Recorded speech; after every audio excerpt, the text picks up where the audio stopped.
하나님 말씀은 요한복음 10장 10절 도적이 오는 것은 도적질하고 죽이고 멸망시키는 것뿐이요 내가 온 것은 양으로 생명을 얻게 하고 아멘 더 풍성히 얻게 하려는 것이라 아멘 할렐루야. 네, 오늘은 이제 창조 이전의 영의 세계 12번째 시간, 그래서 창조 이전의 영의 세계 모든 걸 끝내고 다음 주부터는 에덴 동산의 영성에 대한 부분을 한번 나누면서 또 하나님의 나라가 어떻게 이루어져 가고 있는지를 한번 살펴보는 그런 시간을 갖도록 하겠습니다. 창조 영의 세계를 알려면 창조 이전의 세계를 알아야만 한다. 왜?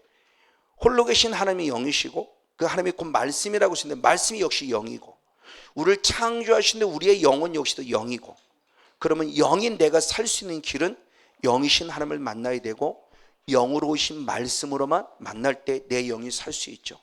그래, 그 영의 세계를 알아야 된다. 결국 하나님은 우리에게 육을 잘되게 하고자 오신 것이 아니라 당신이 영이시기 때문에 영적인 존재인 우리들의 영이 잘되어 천국 가기 위해서 말씀을 먼저 주셨고 말씀이 육신되어 오신 예수님 말씀을 이루어내셨고 그래서 우리 영이 살기를 원하고 있으니 우리의 영적인 모든 생각의 영역에도 영이라는 부분 속에 초점을 맞춰줘야 한다. 육이 아니라는 거죠. 병 고치지 않는다는 것이 아니고 잘 먹고 잘 살게 하지 아니한다는 것이 아니라 육신적으로 병도 고쳐주고 육신적으로 잘 먹고 잘 살기도 해주시지만 결국 내 영혼이 잘 되게 하기 위해서라는 거죠. 여기에 초점을 맞추는 신앙의 관점을 좀 가져라. 다시 한번 신신당부합니다. 그래요. 영이 어린아이죠. 어린아이 신앙은 나는 병 고침만 받으면 돼 라고 생각할 수 있을 거예요. 그러나 하나님이 그에게 병을 고쳐줄 때 그 다음 단계로 나가길 원하시는 주님의 은혜도 분명히 있을 줄 믿어요. 그러나 이제 우리는 때론 나사로의 모습을 본다 한다면 죽을 것 같았고는 안 되겠고 완전히 죽여놓고 그의 영을 살려내는 모습을 보면서 오늘 우리의 영성도 어디에 초점을 맞춰야 되는가라는 그런 관점 안에서 12시간의 모습을 쭉 한번 살펴보았어요. 이걸 총 정리 한번 해보면서 마지막 창조전의 영의 세계의 12번째 시간으로 마귀론에 대한 부 마귀의 정치에 대한 5째 시간으로 멸망케 하는 마귀라는 관점으로 살펴보면서 영의 세계를 마무리 좀 지으려고 합니다. 다시 한번 생각해 보면은 하나님은 홀로 계실 때부터 영이신 하나님은 어떤 비전을 가지고 계셨는가라고 했을 때 하나님의 나라라고 하는 비전을 갖고 계셨다는 것을 우리는 잊지 말자라고 했습니다. 지금 이 개역 성경이 개역 개정으로 바뀐 것은 왕국이라고 바뀌었어요. 훨씬 더 이 성경은 개역 개정에 잘 해석됐다고 생각해요. 정권 그러면 이해가 안 되는데 왕국을 했으니까 쭉 이해가 돼요. 근데 새 번역 성경은 그의 나라라고 또 노골적으로 해석했어요. 하나님의 나라라고. 그러니까 하나님의 나라를 통해서 모든 만유 하늘과 땅을 통치하길 원한다는 하나님의 거룩한 생각의 영역의 모습을 봅니다. 맞습니다. 근데 이렇게 되어지는 이 모습 가운데서 하나님이 중요하게 이 하나님의 나라를 이루기를 원해서 최초의 피조물을 만드는 누구를 만든다? 천사라는 피조물을 만들었다. 그래서 19절 이후 20절로부터 22절까지 말씀을 보면 22절을 거꾸로 올라가면 하나님이 지었다. 21절에 왜? 하나님께 봉사하기 위해서. 그럼 어떻게 봉사는 20절에 하나님이 능력을 주셔서 하나님의 말씀을 듣고 하나님의 뜻을 이루어내게 하신 천사. 그래서 하나님의 나라를 이루기 위해서 최초로 만든 피조물이 천사라는 거죠. 근데 이 천사 가운데 우리가 잘 알고 있는 무슨 천사냐? 범죄한 천사가 등장해요. 이 천사 가운데 이 범죄한 천사가 바로 누구라고 그러냐? 사단이라고 그러죠. 사단이라고 하고도 하고 마귀라고도 하고 귀신이라고도 해요. 이 범죄한 천사. 그러면 이 범죄한 천사 도대체 무슨 죄를 범했느냐 그랬을 때 중요하다고 그랬죠. 베드로 후서 2장 4절의 말씀에 자기 참 베드로 2장 범죄한 천사 그러면서 유다서 1장 6절 말씀에 중요하죠. 자기 처소, 자기 위치, 쉽게 말하면 자기 자리를 지키지 아니하고 하나님의 자리를 넘보는 자, 영적 쿠데타죠. 천사는 분명히 피조물인데 피조물이 하나님의 자리를 찬탈하려고 그래요. 그러니까 지금도 사단의 존재를 우리가 끊임없이 죄를 짓게 만드는 것은 결국 뭐냐? 내 자리를 지키지 않게 하는 거예요. 목사로서 말씀과 기도할 전무할 자리를 지키지 않게 만들어요. 바쁘다는 이유로, 피곤하다는 이유로. 성도 역시도 마찬가지요. 성도 역시도 예배가 있었는데 예배 자리를 지키지 않게 해요. 반면에 우리가 성도란 자리를 떠나서 일반 육으로 살아갈 때 남편의 자리가 있고 아내의 자리가 있고 부모의 자리가 있고 그런 반면에 자녀들의 자리가 있는데 역시 사단은 그 자리를 지키지 않게 해요. 그래서 결국은 자기 자리를 지키지 아니하고 하나님께 범하게 하는 것이 뭐냐? 이게 바로 죄라고 하는 모습이죠. 근데 죄에 대한 의미를 잘 생각해내고 그랬어요. 자, 육신적으로 그냥 일반 우리 눈에 보이는 죄는 불순종이에요. 하나님 말씀에 불순종이에요. 틀린 건 아니에요. 그러나 영적 의미를 보자. 죄 짓게 하는 사단의 의미는 뭐냐? 사단이 왜 죄를 짓게 하느냐? 자기의 성향이 우리들이 그대로 지금 흘러 녹아내리고 있어요. 자기의 성향은 뭐냐? 뭐 때문에 범죄했냐? 하나님 앞에 단순히 대들었다는 차원이 아니에요. 하나님 앞에 대들었다고 하는 하나님을 대적했다. 하나님을 대적했다는 것은 자기가 누가 되려고 하는 거예요? 하나님이 되려고 하나님을 대적한 영적 쿠데타예요. 피조물이 창조주가 될 수 없는데 피조물이 감히 하나님의 자리를 넘보는 거예요. 이거 똑같은 거예요. 이것이 놀랍게 창세기 3장 5절에 보면은 아담과 하와를 꼬실 때 이렇게 얘기합니다. 자, 한번 창세기 5장의 3절 5절의 말씀입니다. 창세기 3장 5절 시작. 너희가 그것을 먹는 날에는 너희 눈이 밝아 하나님과 같이 되어 선악을 알 줄 하나님이 아십니다. 자, 아담과 하와를 미혹할 때 단순히 육에 보암직하고 먹음직스럽고 지혜를 만큼 탐스러움으로 끝남이 아니라 왜 먹음직스럽고 왜 보암직스럽고 왜 지혜를 만큼 탐스러웠느냐? 아담의 이면에는 내가 이거 먹으면 누구하고 하나님과 똑같아진다는 이것이 쑥 들어오는 순간 그렇게 생각하고 보니까 먹음직스러운 거예요. 그렇게 생각하고 보니까 탐스러운 거예요. 너무너무 보암직스러운 거예요. 그러므로 지금도 똑같아요. 그래서 마지막에 거짓 그리스도가 나타난다고 할 때도 데살로니가 후서 2장 3절과 4절의 말씀에 보면 거짓 그리스도가 나타나는데 거짓 그리스도는 하나님의 성전에서 자기를 누구라고 그런다? 하나님이라고 그래요. 그러니까 사단의 성향입니다. 그러니까 우리가 지금 인식하든 인식하지 않든 인지하든 인지하지 않든 죄를 진다고 하는 것은 단순히 행위적으로 무슨 죄를 짓고 마음으로 무슨 죄를 지었다가 그게 중요한 게 아니에요. 주님이 그것 때문에 우리의 죄를 우습게 우리의 죄를 아주 이렇게 엄하게 처벌하는 것이 아니라 결국 내가 인식하든 인식하지 않았든 죄를 짓는 자체는 결국 누구의 도전장을 내는 거냐? 하나님께 도전장을 내는 거예요. 그렇기 때문에 하나님이 결국 이 죄를 싫어할 수밖에 없는 거죠. 우린 피조물이에요. 피조물은 우리가 하나님께 감히 대적할 수 없어요.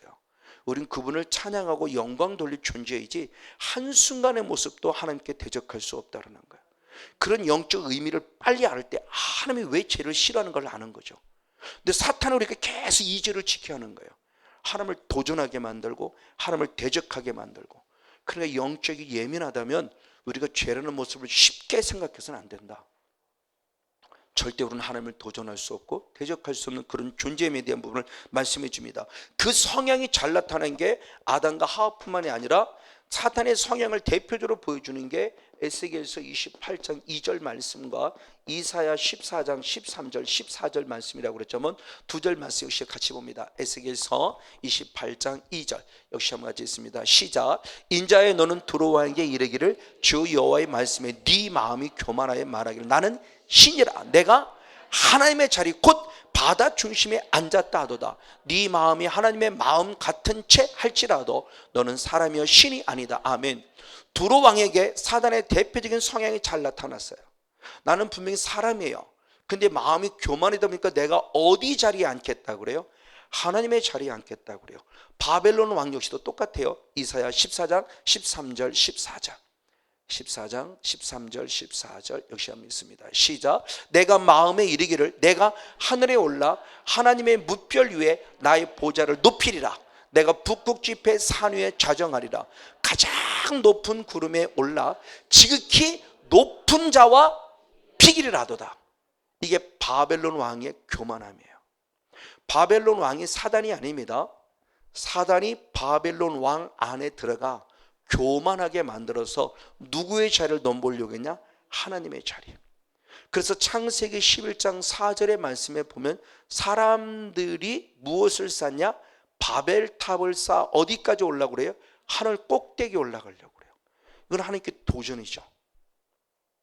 지금들은 끊임없는 바벨탑을 쌓고 있는 거예요. 특별히 이 영성을 가지고 나서 정말 겸손해야 된다는 것과 낮아진다는 것을 가면 갈수록 느껴요.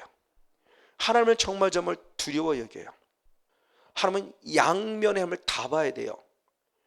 인자와 어미가 계신 하나님을 보라고 로마서 11장 19절 위에 말씀했어요. 인자하신 하나님만 봐도 안 되고요, 어미하신 하나님만 봐도 안 돼요. 양면 하나님을 다 봐야 인자하신 하나님을 통해 위로받는가 하면 반면에 어미하신 하나님을 통해서 두렵고 떨리는 경외하는 신앙을 가져요. 어미하신 하나님을 통해 두렵고 떨림의 신앙만 가지면 되냐? 아니요, 반대로 인자하신 주님도 보면서 위로와 힘을 얻어야 돼요. 양면함을 다 봐야 된다는 겁니다. 근데 대부분이 인자하신 하나님만 보고 있어요. 그러니까 미국에서는 어떻게 나오느냐? 여러분 유튜브에 들어가 보세요.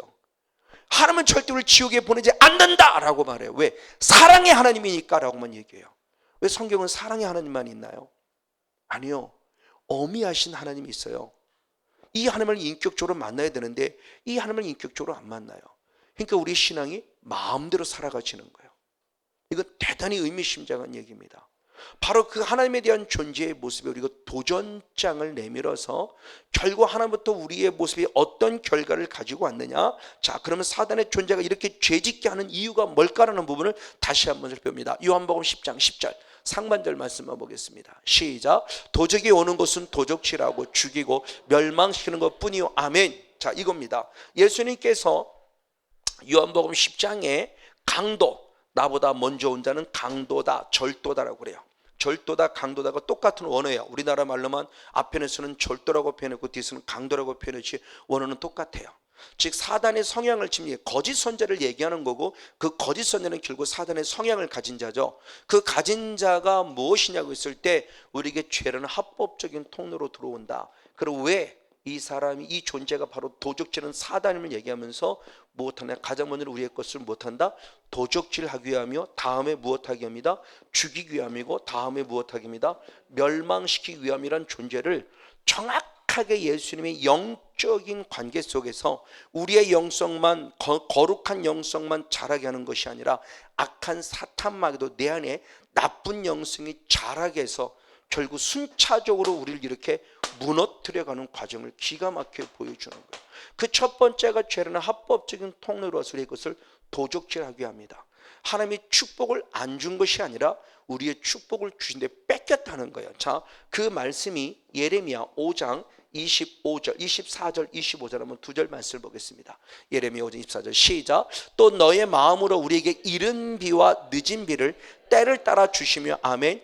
우리를 위하여 추수 기한을 정하시는 우리 하나님 여호와를 경외하자 말하지도 아니하니 너희 허물이 이런 일들을 물리쳤고 아멘. 너희 죄가 너에게 오는 좋은 것을 막았느니라 아멘. 하나님이 이스라엘 회복을 약속하는 거예요. 내가 너에게 이른 비로, 내가 너에게 늦은 비로, 적당한 때에 따라서 내가 너에게 모든 걸 회복해 주려 약속하셨어요. 그럼 우리 약속을 받았으면 그래, 하나님 정말 감사합니다, 하나님을 예배합니다, 하나님을 경외합니다, 하나님을 찬양합니다, 더 잘 섬기, 이렇게 돼야 되는데 그게 아닌 거예요. 쉽게 말하면 우리 예언을 들었어요. 예언을 하나님 그렇게 해주신대라는 것만 갖고 있지 내 삶은 하나님께 안 드리고 있는 거예요. 근데 성경 그렇게 말하지 않거든요. 에스겔 36장 36절 37절 뭐 하나님이 아무리 약속해서도 네가 내게 구해야 내가 이루어 준다고 그래요. 그러니까 운명 하나님이 그렇게 해주신대 이게 아니라는 거예요. 하나님이 이른비로 주신대 이게 아니라는 거예요. 이렇게 이른비로 약속하셨으면 내가 하나님을 더 경외해야 된다는 겁니다. 근데 하나님을 경외하자고 말하지 않는다는 것은 결국 뭐냐? 하나님 앞에 돌아오지 않았다는 거예요.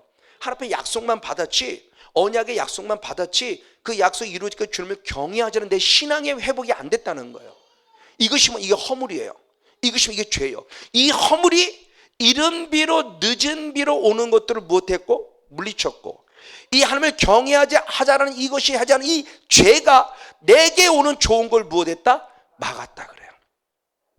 근데 막았다는 말을 현대인 성경에서는 빼앗겼다라고 표현해요.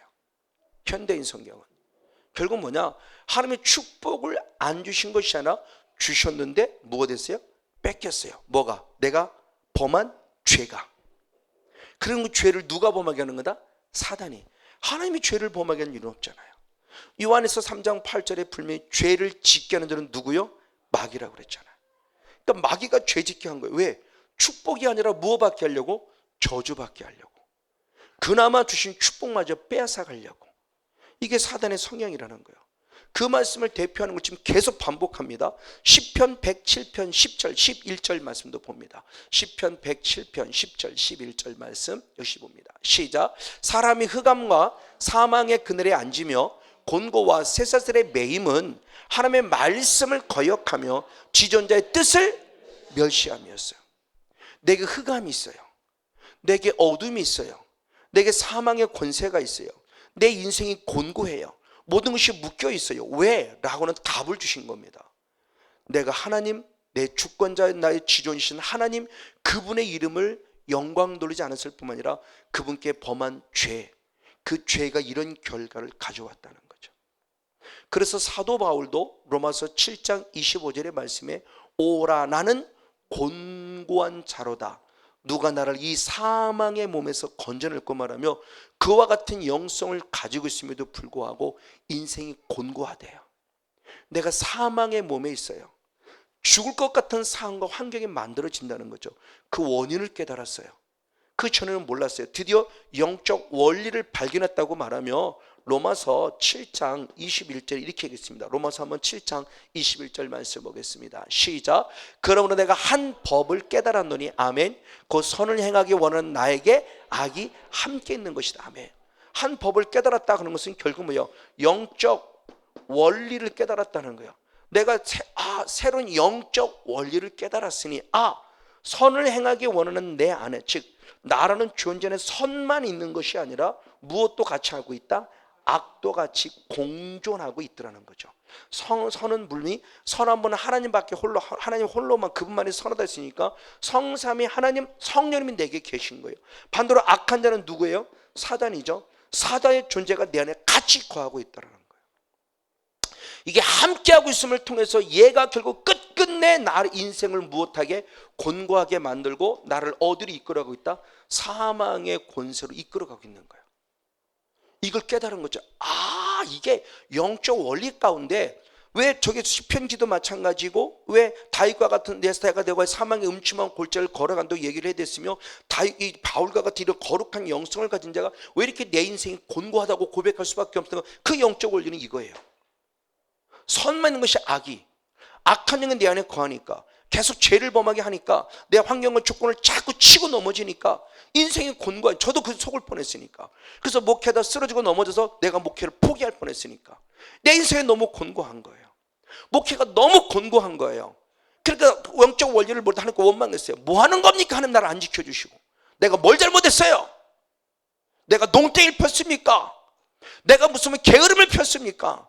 정말 집사람도 모르고 아이도 모르고 가족도 모를 정도로 교회밖에 모르고 성도밖에 모르고 정말 목숨 바쳐 기도하고 전도하고 이만큼 해서 교회를 이만큼 부시고 왜 교회가 이렇게 망가집니까? 라고 저도 하나님을 원망했던 사람 중에 한 사람이에요. 이 원리를 모르니까. 그럼 이 말씀을 제가 지식으로 몰랐을까요? 지식으로는 저도 알았다고요. 근데 로마서 7장 21절 24절 이 말씀이 제게 안 와닿은 거예요. 로고스로만 있었지 레마가 되지 않은 거예요. 그러니까 말씀을 까먹어버리고 말씀 기억나지도 않고 생각나지도 않으니까 하나님을 위해서 원망했던 거예요. 그래서 사도 바울이 깨달으니 그렇구나. 그러면 결국 나는 어떻게 해야 이길 수 있는가 그랬을 때 죄와 사망의 법으로부터 해방될 수 있는 유일한 것은 오직 생명의 무엇이에요? 성령의 법으로만 이길 수 있으며 로마서 8장 1절로부터 마지막 37절까지 말씀 그 끝까지 성령만 얘기를 하는 거죠. 맞아요. 이 영적 원리를 드디어 바울이 발견하는 거예요. 맞습니다. 지금 우리의 것이 얼마나 많이 도적질을 당하고 있습니까? 목회를 도둑질 당하죠. 남편을 도둑질 당하죠. 건강도 도둑질 당하죠. 물질도 도둑질 당하죠. 자녀들이 계속 도둑질 당하죠. 질병이면 질병만 옵니까? 질병 때문에 물질 손해봐야 되죠. 저도 아파봤지만 참 집사람이 아파봤지만 아프면은요 나중에는 사람과 사람의 관계도 짜증스러워요. 왜? 계속 아프다는 소리 하게 되면 그것도 한두 번이지 격려도 한두 번이지 짜증이 안 납니까? 짜증 당연하죠. 근데 저는 너무너무 감사한 게 이 은혜 받고 집사람이 아팠기 때문에 집사람하고 안 헤어졌을 것 같아요. 아무리 목사라도 집사람 아프다 그러면 5년, 여러분 5년 견딘다는 거 쉽지 않아요. 우리 옛말에 있지만 진병에 효자 없다고요. 부부도 마찬가지일 것 같아요. 근데 이 은혜 입으니까 다 섬긴 거예요. 저도요. 왜? 제가 힘들 때 집사람이 옆에 저를 지켜줬잖아요. 그럼 집사람이 힘들 때 나도 옆에서 지켜줘야 되잖아요. 근데 내 힘으로는 안 돼요. 성령이 계시니까 가능한 거예요. 저는 얼마나 감사한지 몰라요. 이 은혜, 이 인격적인 성령을 만났다는 게 너무너무 감사해요. 병 고치는 것도 중요하지만요, 저를 바꿔주신 게 너무 감사해요. 저를 변화시켜야 되는 게 너무너무 감사해요. 얼굴은 그렇게 안 생겼잖아요. 그죠? 순하게 생겼고. 순해요. 누군가만 건들지 않으면. 건들면 못 참아서 그렇지. 어찌됐든 보십시오. 사도 바울이 지금 우리에게 중요한 영적 원리를 하는 거예요. 그럼 이것을 통해서 우리가 영적으로 깨닫는 분이 뭐냐? 결국은 주님은 뭐냐? 죄 짓지 말라는 거예요. 그러니까 주님은 끊임없이 우리들에게 죄 짓지 말라고 얘기하고 있는 거예요. 그래서 요한복음 8장 11절의 말씀이 대표적인 말씀이죠. 현장에서 간음한 여인을 용서해 주며 나도 너를 정죄하지 아니하노니 다시 무엇하지 마라? 죄 짓지 말라고 용서해 주죠. 그러니까 주님이 우리 용서해 준 것은 또다시 죄를 또 괜찮은 내가 언제든지 용서해 줄게 이런 개념이 아니라는 거예요. 다시 죄 짓지 않기를 원하며 용서해 준 거예요. 근데 우리는 이것에 대한 부분의 모습을 놓치고 있어요. 그러니까 하나님을 오해하고 있는 거예요. 마태복음 22장 29절의 말씀에 너희가 성경도 하나님을 오해함으로 하나님을 알지 못함으로 오해하고 있다고 하나님이 우리 책망하신 것처럼 우리가 하나님을 너무 오해하고 있고 성경을 너무 오해하고 있는 거예요. 자, 그렇기 때문에 특별히 사도 바울은 뭐라고 고백하느냐? 고린도전서 15장 34절 이렇게 말합니다. 죄 잊지 말라고 말씀에 뭐라고 표현하는가? 고린도전서 15장 34절 같이 한번 읽습니다. 시작. 깨어 의를 행하고 죄를 짓지 말라. 아멘. 하나님을 알지 못하는 자가 있기로 내가 너희를 무엇하게? 부끄럽게 해요. 자, 죄 짓는 자를 향해서 말합니다. 깨어서 있어. 죄 짓지 마라. 죄 짓는 자를 향할 때 이 죄를 짓는 자가 결국 뭐냐? 하나님을 무엇하는 자다. 알지 못하는 자이고 이들을 향해서 무엇하기 위해서 부끄럽게 하고 얘기한다고. 죄 짓지 마라고 단호 얘기해요. 자, 고린도 15장은 부활장이에요. 우린 부활의 주님을 만나야 되고 나도 부활이 돼서 그분을 인격적으로 만나는데 그러려면 내가 무엇했다는 거예요? 죄와 싸워 이겨야 된다는 거예요. 죄를 쉽게 용납하지 마세요. 이 영의 세계를 모를 때는 죄를 그냥 행위적으로 범하고 생각으로 범하면 죄로만 생각했어요. 아니요. 요한에서 3장 8절을 죄를 짓는 자는 마귀에게 속해요. 그러니까 사탄의 존재가 내 안에 합법적으로 내 안에 들어와서 나를 농락하는 기회가 죄짓게 하는 거예요. 영에서를 모를 때는 그냥 행위적으로 범한 죄고 그냥 생각으로 범한 죄, 아버지 잘못했으면 이거면 끝나는 줄 알았어요. 그게 아니었다는 거죠. 출애굽 구약의 출애굽기의 말씀에 속죄죄라는 개념을 통해서 야, 이게 피로만 끝나는 게 아니라는 것을 정확하게 수없이 말씀을 드렸어요. 우린 그동안 피로만 끝나면 다 되는 줄 알았어요. 아니요. 어린아이 신앙에 머무르게 하는 거예요. 피가 있으면 반드시 불이 있어야 되고 불을 통해서 영적 찌꺼기를 제거해야만 진정한 속죄제가 돼요. 이걸 이미 구약에서 우리 주님께서 번제되는 영성 안에 가르쳤는데 우리 이걸 놓치고 있었어요. 이 비밀을 발견한 게 얼마나 저는 감사한지. 이 영적 원리가 있었구나. 이 원리가. 어쨌든 보십시오. 죄를 진다는 것은 하나님을 알지 못한다는 것일 뿐만 아니라 나를 부끄럽게 하기 말하면서 하나님을 알지 못하는 자는 천국 갈 수 있어요, 없어요? 없어요. 요한복음 17장 3절 말씀에 영생은 참 하나님과 예수 그리스도를 아는 것이라고 그랬어요. 믿는 게 곧 아는 것인데 하나님을 알지 못하고는 천국 갈 수가 없어요. 그래서 디모데 사도 바울이 뭐라고 고백합니까? 디모데 전서 1장 13절에 충격적인 고백을 합니다. 자기의 삶의 열매를 얘기합니다. 내가 핍박자가 됐고 내가 폭행자가 되고 내가 박해자, 내가 핍박자가 되고 내가 폭행자가 되고 내가 박해자가 된 것은 내가 하나님을 믿지 아니하고 하나님을 못했다? 알지 못함으로 범한 죄이다. 그래서 15절에 나를 누구라고 그러냐? 나를 죄인 중에 누구라고 그래요? 괴수라고 하는 거예요. 이 고백이 나오는 거예요. 이때 당시에 이 사울의 영성으로 살아갈 때는 이때 당시에 자기는 최고로 하나님을 잘 섬긴다고 할 때예요. 하나님을 믿지 아니한다고 할 때가 아닙니다. 바울의 영성으로 바뀌어서 사울의 영성을 때 보니까 이게 믿은 게 아니었던 거예요. 이게 종교이래요. 지금 우리의 똑같아요. 우리도 이런 모습으로, 저도 그런 모습으로 목회해 왔어요. 이 은혜 입어서 감사한 게 바로 그거예요. 이거 다 내려놓고 이 비밀을 알게 돼. 내가 이런 목회를 해왔구나. 사울은 분명히 했어요. 바울은 사울의 영성 때 갈라디아 1장 13절 14절에 말씀할 때 자기는 하나님의 계명에 열심히 있는 것이 아니라 자기는 장로의 유전, 사람의 계명에 열심이었다고 그래요. 하나님의 계명에 열심이지 않았어요. 그 상태로는 천국 못 가요. 내가 지금 사람의 계명에 열심입니까? 하나님의 계명에 열심입니까? 제가 은혜를 입고 2009년 9월 때 은혜 입고 바로 깨달은 게 두 가지 말씀이에요. 가장 먼저는 요한일서 4장 20절이었어요. 눈에 보이는 사람을 사랑하지 않고는 눈에 보이지 않는 하나님을 사랑한다는 건 거짓말이다. 이게 제일 먼저 깨달아진 레마로 왔고, 두 번째의 모습은 디모데전서 1장 13절이었어요. 내가 하나님을 알지 못하고 하나님을 믿지 않는 목회를 해왔구나. 왜? 사람의 계명에 매여 있었어요. 내 의에 매여 있었어요. 내 의를 위한 목회였어요. 그래서 저는 이분을 만난 게 너무너무 감사한 게, 목회를 잘한다 못한다, 성도가 몇 명이다, 내가 능력을 나타낸다, 목사님들이 몇 명이나 왔다, 이거 하나도 중요치 않아요. 아까 드신 나를 변화시켜준 게 감사해요. 이 세상을 본받지 아니하고 마음을 새롭게 하여 하나님의 선하시고 기뻐하시고 온전한 뜻이 무엇인지 분별할 수 있는 게 감사해요. 그래 내 안에 천국이 이루어지니 가정 천국이 이루어지고요, 내 안에 천국이 이루어지니 교회 천국이 이루어져요. 그러니까 말 그대로 행복한 목회가 돼요. 이제는요, 그걸 경험하고 있는 자예요. 그러니까 정말 감사한 게, 병 낫는 것도 중요하지만 혼의 세계에 빨리 들어가서 빨리 내 삶의 변화가 와야 돼요. 그 혼의 세계의 변화는 결국 영이 잘 될 때죠. 영에 의해서 성령에서 악한 영이 떠나갈 때 혼도 바뀌고 육도 바뀌는 거니까 결국 영이 가장 중요한 핵심이었어요. 바로 이런 부분 속에서 우리들의 모습을 이루어 나가는 모습을 봅니다. 그래서 하나님께서는 사도 요한을 통해서 뭐라고 고백했는가? 요한일서 2장 1절 한 절 말씀을 같이 한번 읽겠습니다. 요한일서를 쓴 목적을 얘기하죠. 요한일서 2장 1절 역시 한번 한 절 말씀을 같이 한번 읽겠습니다. 시작. 나의 자녀들아, 내가 이것을 너에게 쓰면 너희로 죄를 범치 않게 하랍니다. 아멘.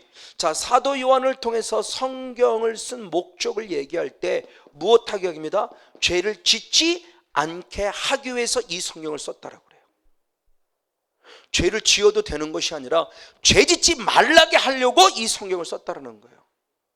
요한복음에서는 20장 31절에서는 이 성경을 쓴 목적은 예수는 하나님의 아들이고 그리스도를 믿어 너희로 영생을 얻게 하고 썼고, 두 번째 요한일서를 쓴 목적은 영생을 얻었니? 그러면 죄 짓지 마! 라고 하게 하려고 성경을 썼다고 성경을 쓴 목적을 분명히 밝혔어요. 그러니까 우리가 지금 끊임없이 결국 뭐냐? 죄와 무엇해야 돼요? 싸워야 돼요. 죄와. 그래서 히브리서 12장 4절 말씀에 이 죄와 피 흘려 싸워야 되는데, 피 흘리기까지 싸우지 않으니까 주님이 책망하잖아요. 책망하는 게 히브리서 12장 4절의 말씀이죠. 싸울 때 이 책망을 싸우지 않으니까 그 다음에 6절로 5절로부터 말씀을 거기 뭐예요? 우리에게 뭐 되는 거예요? 바로 하나님이 주시는 채찍을 맞는 거죠. 징계를 당하는 거예요. 그러면서 징계가 없는 자는 누구니? 사생자니 그럽니다. 그러니까 죄에 대한 대가는 분명히 받아야 된다는 거예요.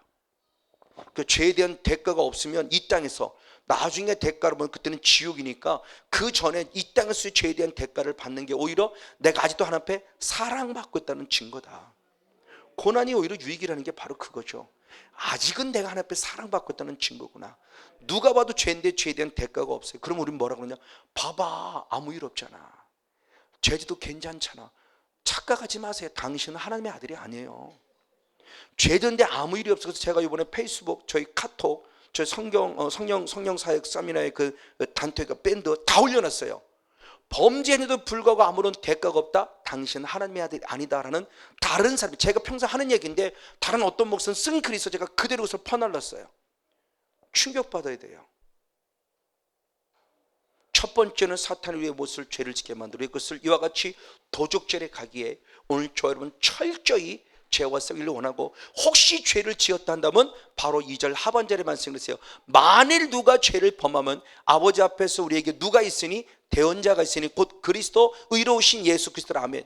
죄와 썩이 이겨도 혹시라도 죄를 범했다 한다면 빨리라는 겁니다. 개념이 결국 빨리 십자가 앞에 엎드려 무엇하라? 회개하라. 우리의 대언자가 있다. 저 대언자가 뭐냐? 파라클레토스예요. 파라클레토스가 원래 성령을 보혜사죠.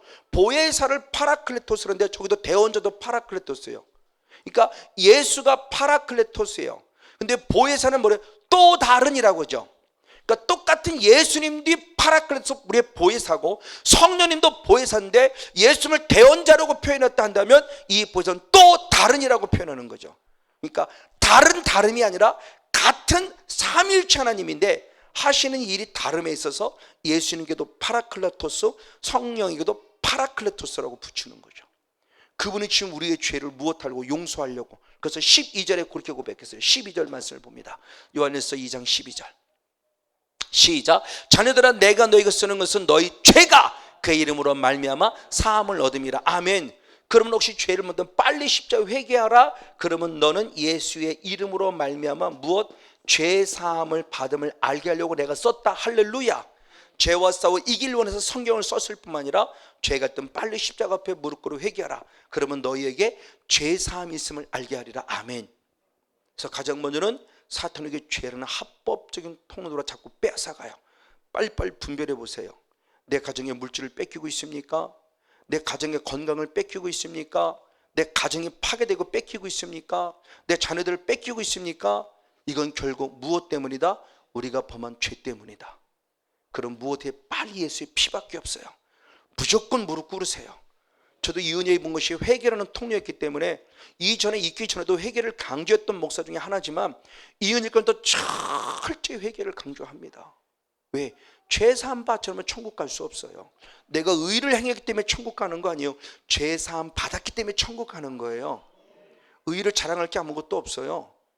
그러므로 늘 십자가 앞에 무릎 꿇는 영성으로 도둑질 당하는 자가 아니라 빼앗기지 않는 은혜가 있기를 간절히 축복하며, 두 번째 모습은 뭐냐? 다시 한번 요한복음 10장 10절의 말씀을 봅니다.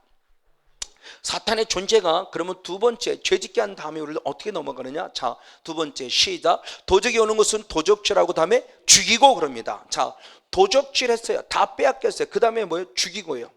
자, 사탄이 그 다음 단계로 우리를 이어갑니다.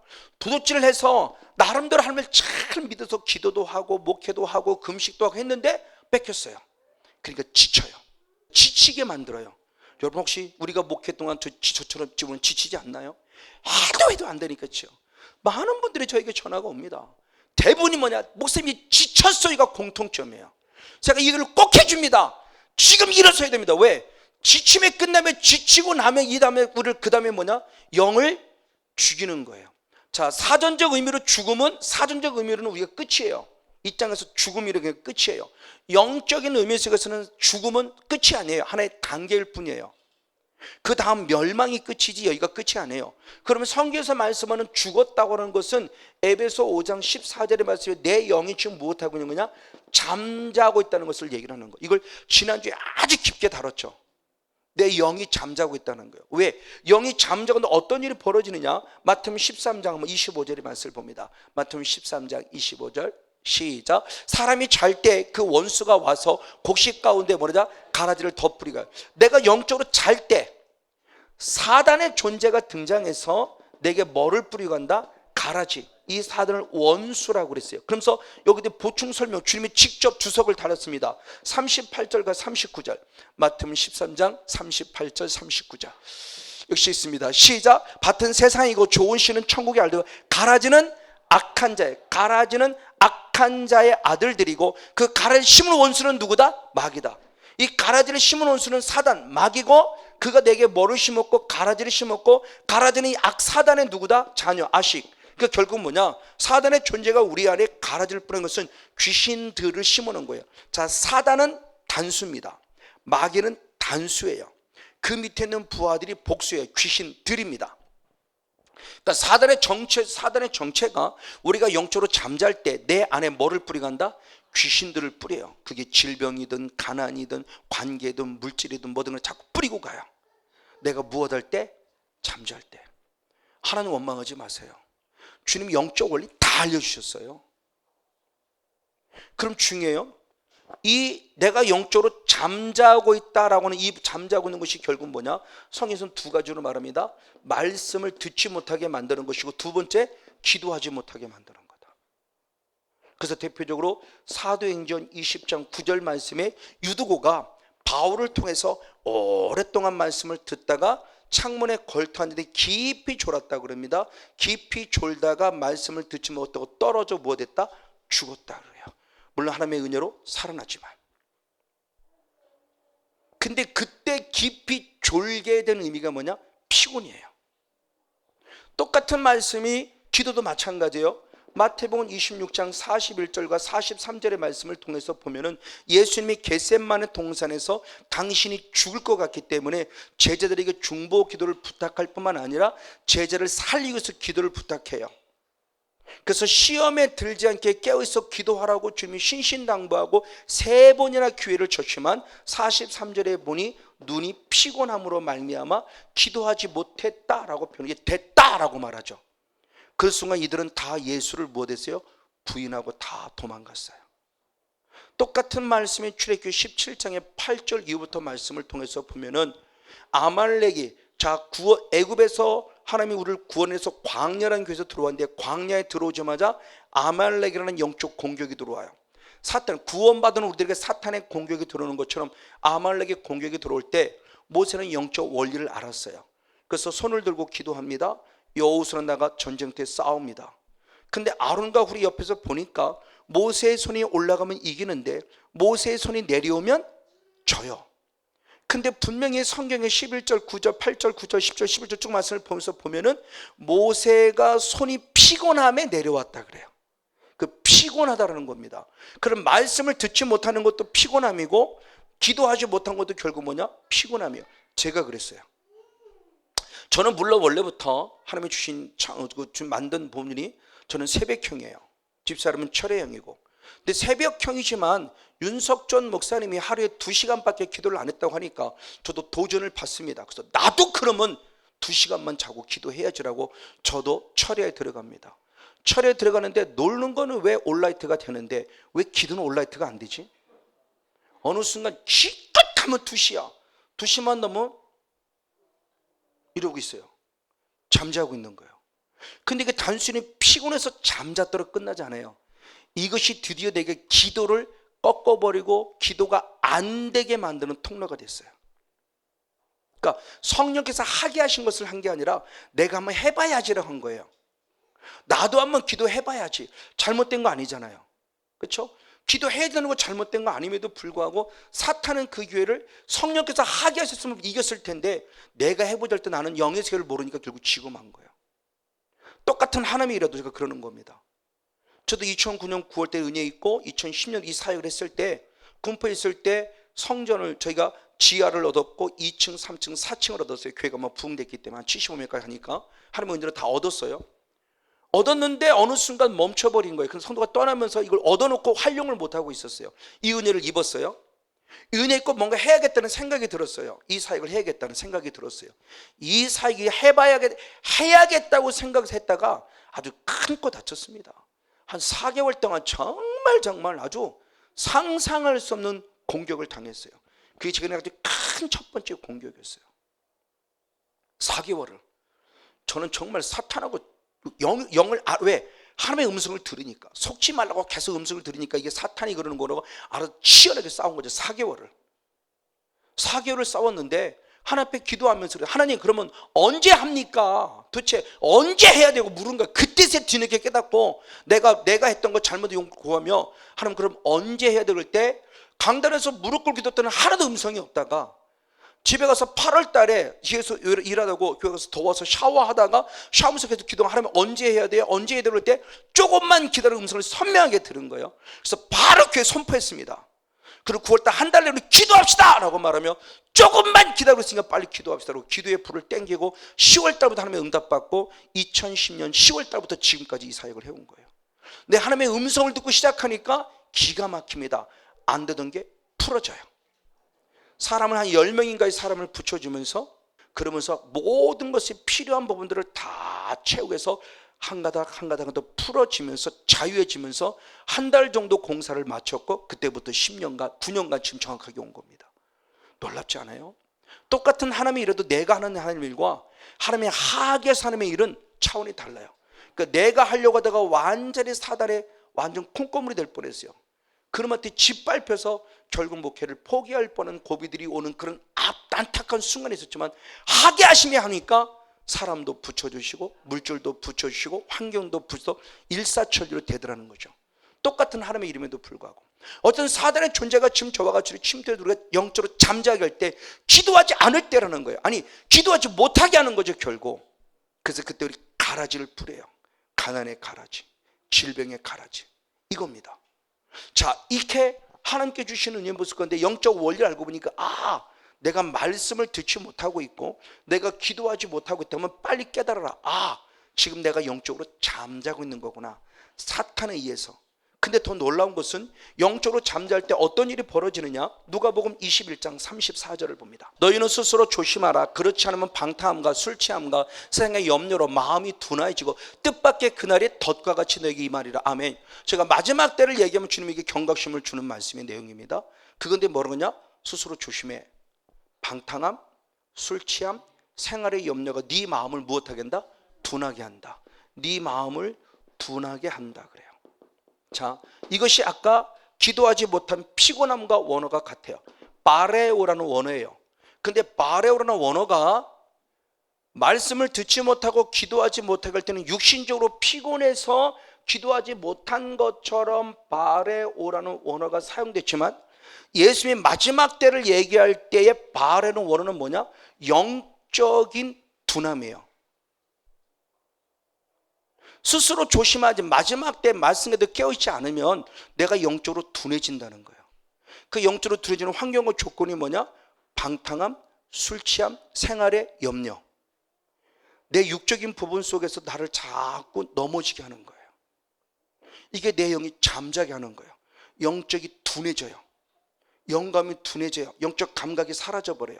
이게 내 영이 피곤하다는 것이고 영적 감각이 사라져버리겠다는 거예요. 저것이 결국 뭐냐? 누가복음 8장 14절의 말씀, 저게 가시밭길의 영성이에요. 가시밭길의 영성과 똑같은 말씀입니다. 생활의 염려, 그리고 죄리, 일락, 그리고 방탕, 술 취함, 이게 가시밭길이에요. 가시밭길이 되어서도 천국 가는 거 쉽지 않아요. 길가밭도 쉽지 않지만, 더더욱 쉽지 않지만 돌짝밭도 쉽지 않고요, 가시밭도 쉽지 않아요. 옥토만이 확실하게 가는 건데, 저도 대부분의 모습이 길가밭은 아니라 한다 할지라도 어느 순간 나는 돌짝밭이고 어느 순간 가시밭에 있어요. 아직도 술 취함이 좋아요. 방탕이 좋아요. 아직도 일락이 좋아요. 아직도 세상의 염려 속에 빠져 있어요. 아직도 먹을 것 마실 것 빠져 있어요. 영성이 둔해져요. 영성이 둔해져는 천국 가기 쉽지 않아요. 지금 그 부분의 모습을 말하고 있는 겁니다. 그러면 자, 내가 왜 술 취해 있느냐를 봤더니 육신적으로 모습에 그냥 단순히 술 취했다, 세상에 취해 있다가 아니에요. 이걸 영어로 보니까 이사야 29장 9절 10절 한번 두 절 말씀을 보겠습니다.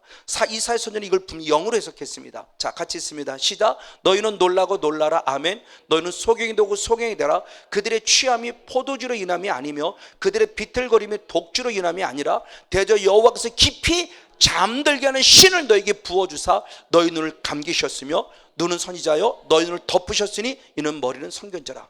내가 왜 술 취했는가를 보니까 단순히 육신의 술 취함이 아니에요. 누구에 의해서 그러다?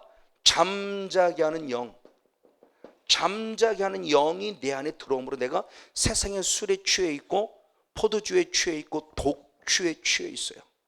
지금 사단이 우리를 지금 이렇게 이끌어 간다는 겁니다. 죄라는 합법적인 통로 들어와서 내 환경과 조건과 관계와 모든 주변 사람을 다 정리해서 빼앗겨서 지치게 만들어, 그 다음에 내 영이 잠들어 말씀에 대해 전무하지 못하게 만들어 나를 죽이려고 하는 거예요. 그러니까 계속 가라지가 뿌려지는 거죠. 그러면 하나님을 원망하지 마시고 여러분을 돌아보라는 겁니다. 지금 내가 말씀을 잘 듣고 있나? 지금 내가 잘 기도하고 있나? 근데 아직도 정말 안타깝지만 기도하라고 그러면요, 눈 뜨고 있지 기도 안 해요. 죽기 살기로 기도해도 하나님이 만져줄까 안 만져줄까 하는데 아직도 주변 사람 살펴보지 기도하지 않아요.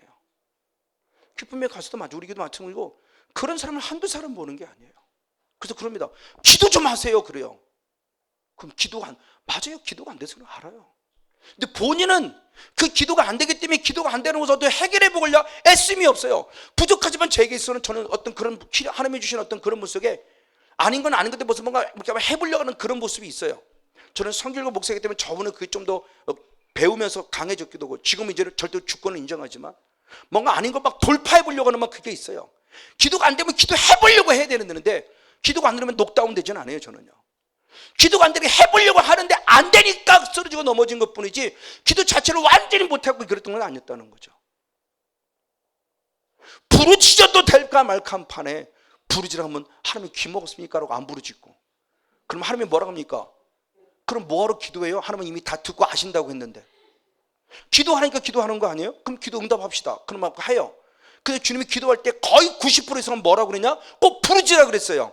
왜 10%를 따라요? 90%는 안 따르고. 그럼 부르짖으셔야지. 안 부르짖어요. 무슨 어디에 목소리를 쓰려고 안 부르짖는 거예요? 꾀꼬리 같은 찬양하려고 안 부르짖는 모르지만 저도 꾀꼬리 같은 찬양하지만 부르짖어요. 신목소리는 주님을 찬양 못하나요? 신목소리 찬양해도 영성이 있으면 은혜로워요. 기도하세요. 영 잠자지 마시고요. 지금 우리를 무너뜨리려고 하는 사단의 역사를 빨리 발견하라는 겁니다. 기도하지 못하게 하고 말씀 듣지 못하는 나를 좀 죽여가기는 영적인 모습에 잠들게 해서 결국 나를 세상에 취해서 나를 죽여오는 뜻이라는 걸 빨리 알고 정신 바짝 차려야 돼요. 그래서 사도 바울의 고백은 참 베드로의 고백은 뭐라고 그랬는가? 베드로전서 4장 7절과 11절 말씀을 봅니다. 만물의 마지막에 가까웠으니 그러므로 정신을 차려 근신하여 무엇하라? 기도하라. 정신 바짝 차리고 무엇하라? 깨어있어? 기도하라. 그렇죠? 겟세마네 동산의 실패를 경험한 자예요. 피곤해서 기도하지 못해 주님 부인하고만 경험 있는 실패의 경험이 있는 자이기 때문에 정신 바짝 차려서 깨어 기도하라는 거예요. 그럼 기도만 아니요. 11절의 말씀은 너희가 무슨 말을 하든지 하나님의 무엇을 말씀을 하는 것 같이 하라 그랬어요.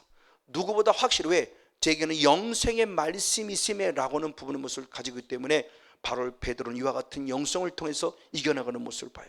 그럼 세 번째로 이제 중요한 분이죠. 왜 사탄의 존재를 우리에게 왜 죄를 짓게 하는가? 다시 한번 요한복음 10장 10절의 말씀을 봅니다.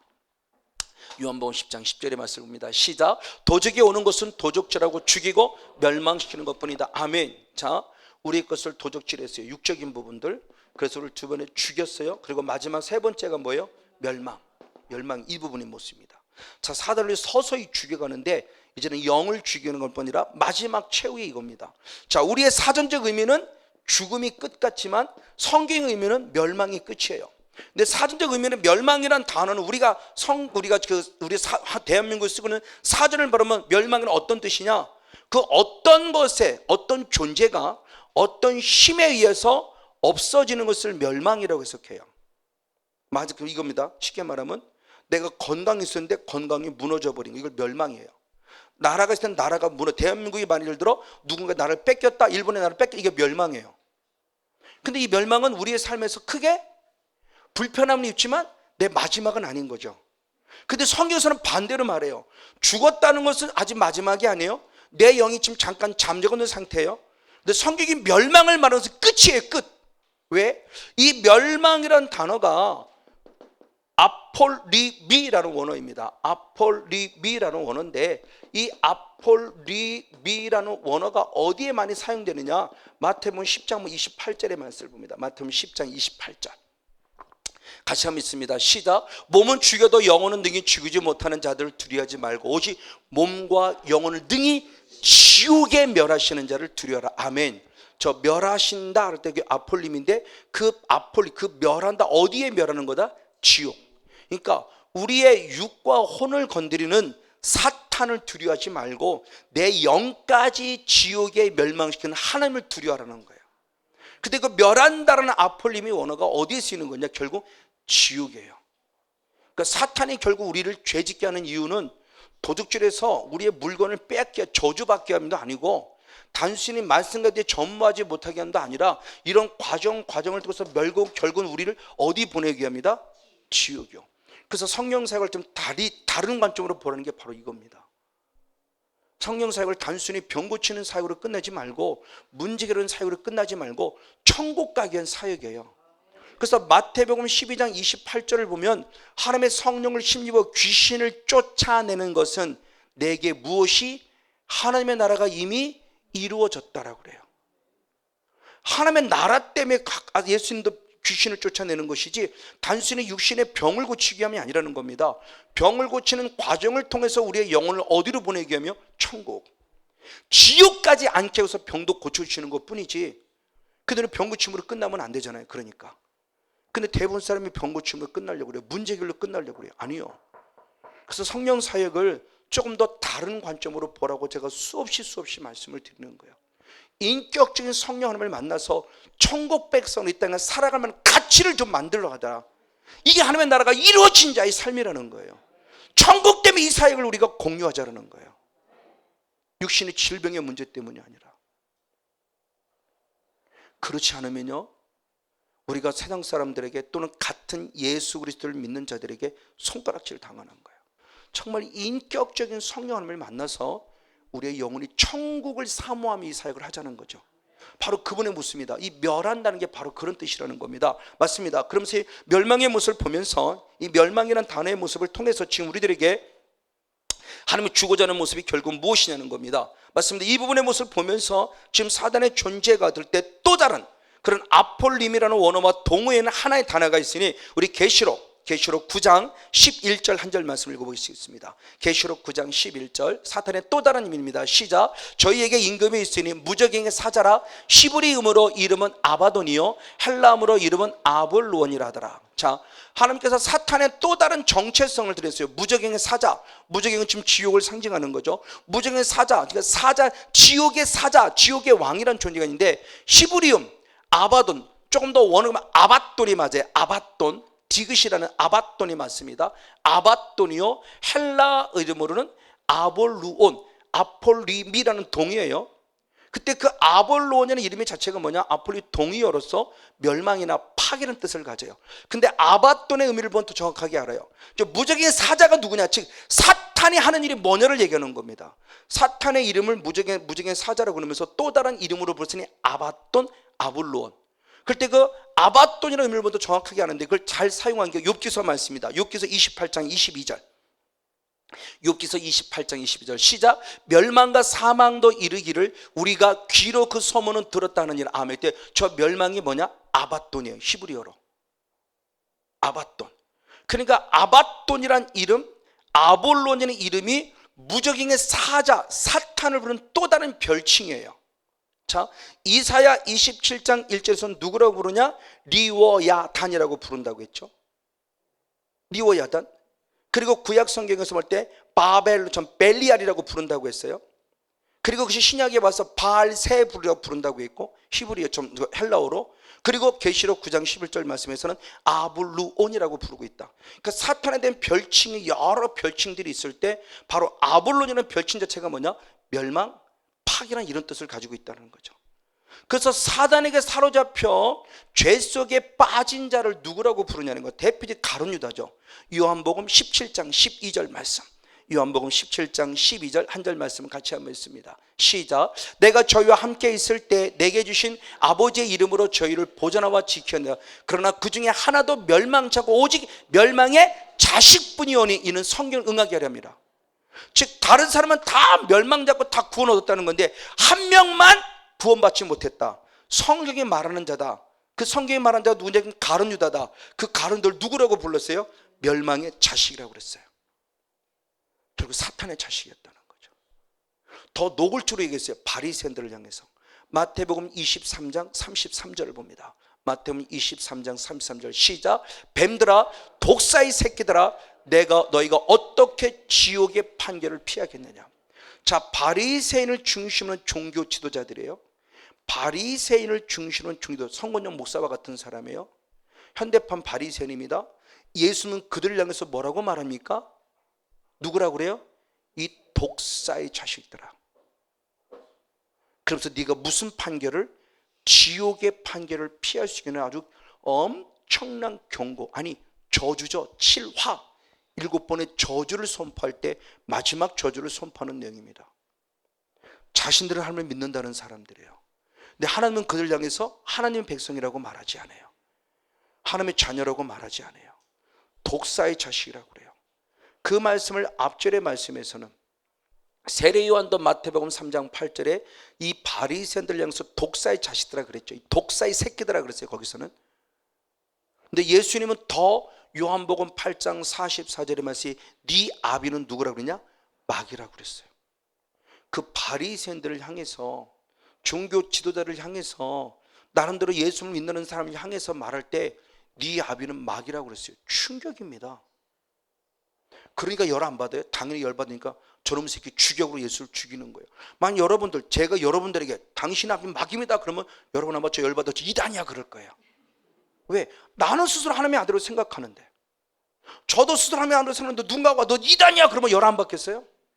죽여버려야지 저거를. 그러니까 예수를 죽이는 거예요. 근데 이게 사람이 말할 때는 그래도 그나마 하는데 진짜 하나님 나라 가서 그러면 어떡할 거예요? 우리가 죽어 당연히 천국 백성 될 걸 생각하고 딱 가는데 주님이 마태복음 7장 21절 23절 말씀대로 내가 너를 도무지 알지 못한다면 어떡할 거냐는 거예요. 그때는 때가 이미 늦어요. 지금은 내가 육이 살을 땐 그나마 회개할 기회가 있지만 그때는 회개할 기회도 왜 이미 끝났어요. 지옥이나 천국이냐 바로 많은 기점에 서 있는 순간인데 하나님의 특별히 한 번 더 살려주면 모를까? 가끔 그런 사람이 있죠. 살려주면 기회 주시는 거지. 이런 사건들이 지금 우리에게 이게 실제라는 거예요. 근데 우리는 한 번 구원은 영원한 구원은 잘못된 의식 속에 지금 빠져갖고 사탄의 미혹 속에 다 넘어가고, 이스라엘 백성을 다를 게 뭐가 있어요? 이스라엘 백성들 지금 이스라엘 백성들 보세요. 한 번 구원은 영원한 구원이요, 나는 선민의식, 나는 선택받은, 우리는 선택받은 백성이야. 선택받은 백성 그 영적 의식 갖는 거 좋은데 그게 교만하니까 문제죠. 자기들만 구원받고 자기는 구원 뺏기지 않는다고 생각하는 그 교만이 결국 예수님이 멸해버리잖아요.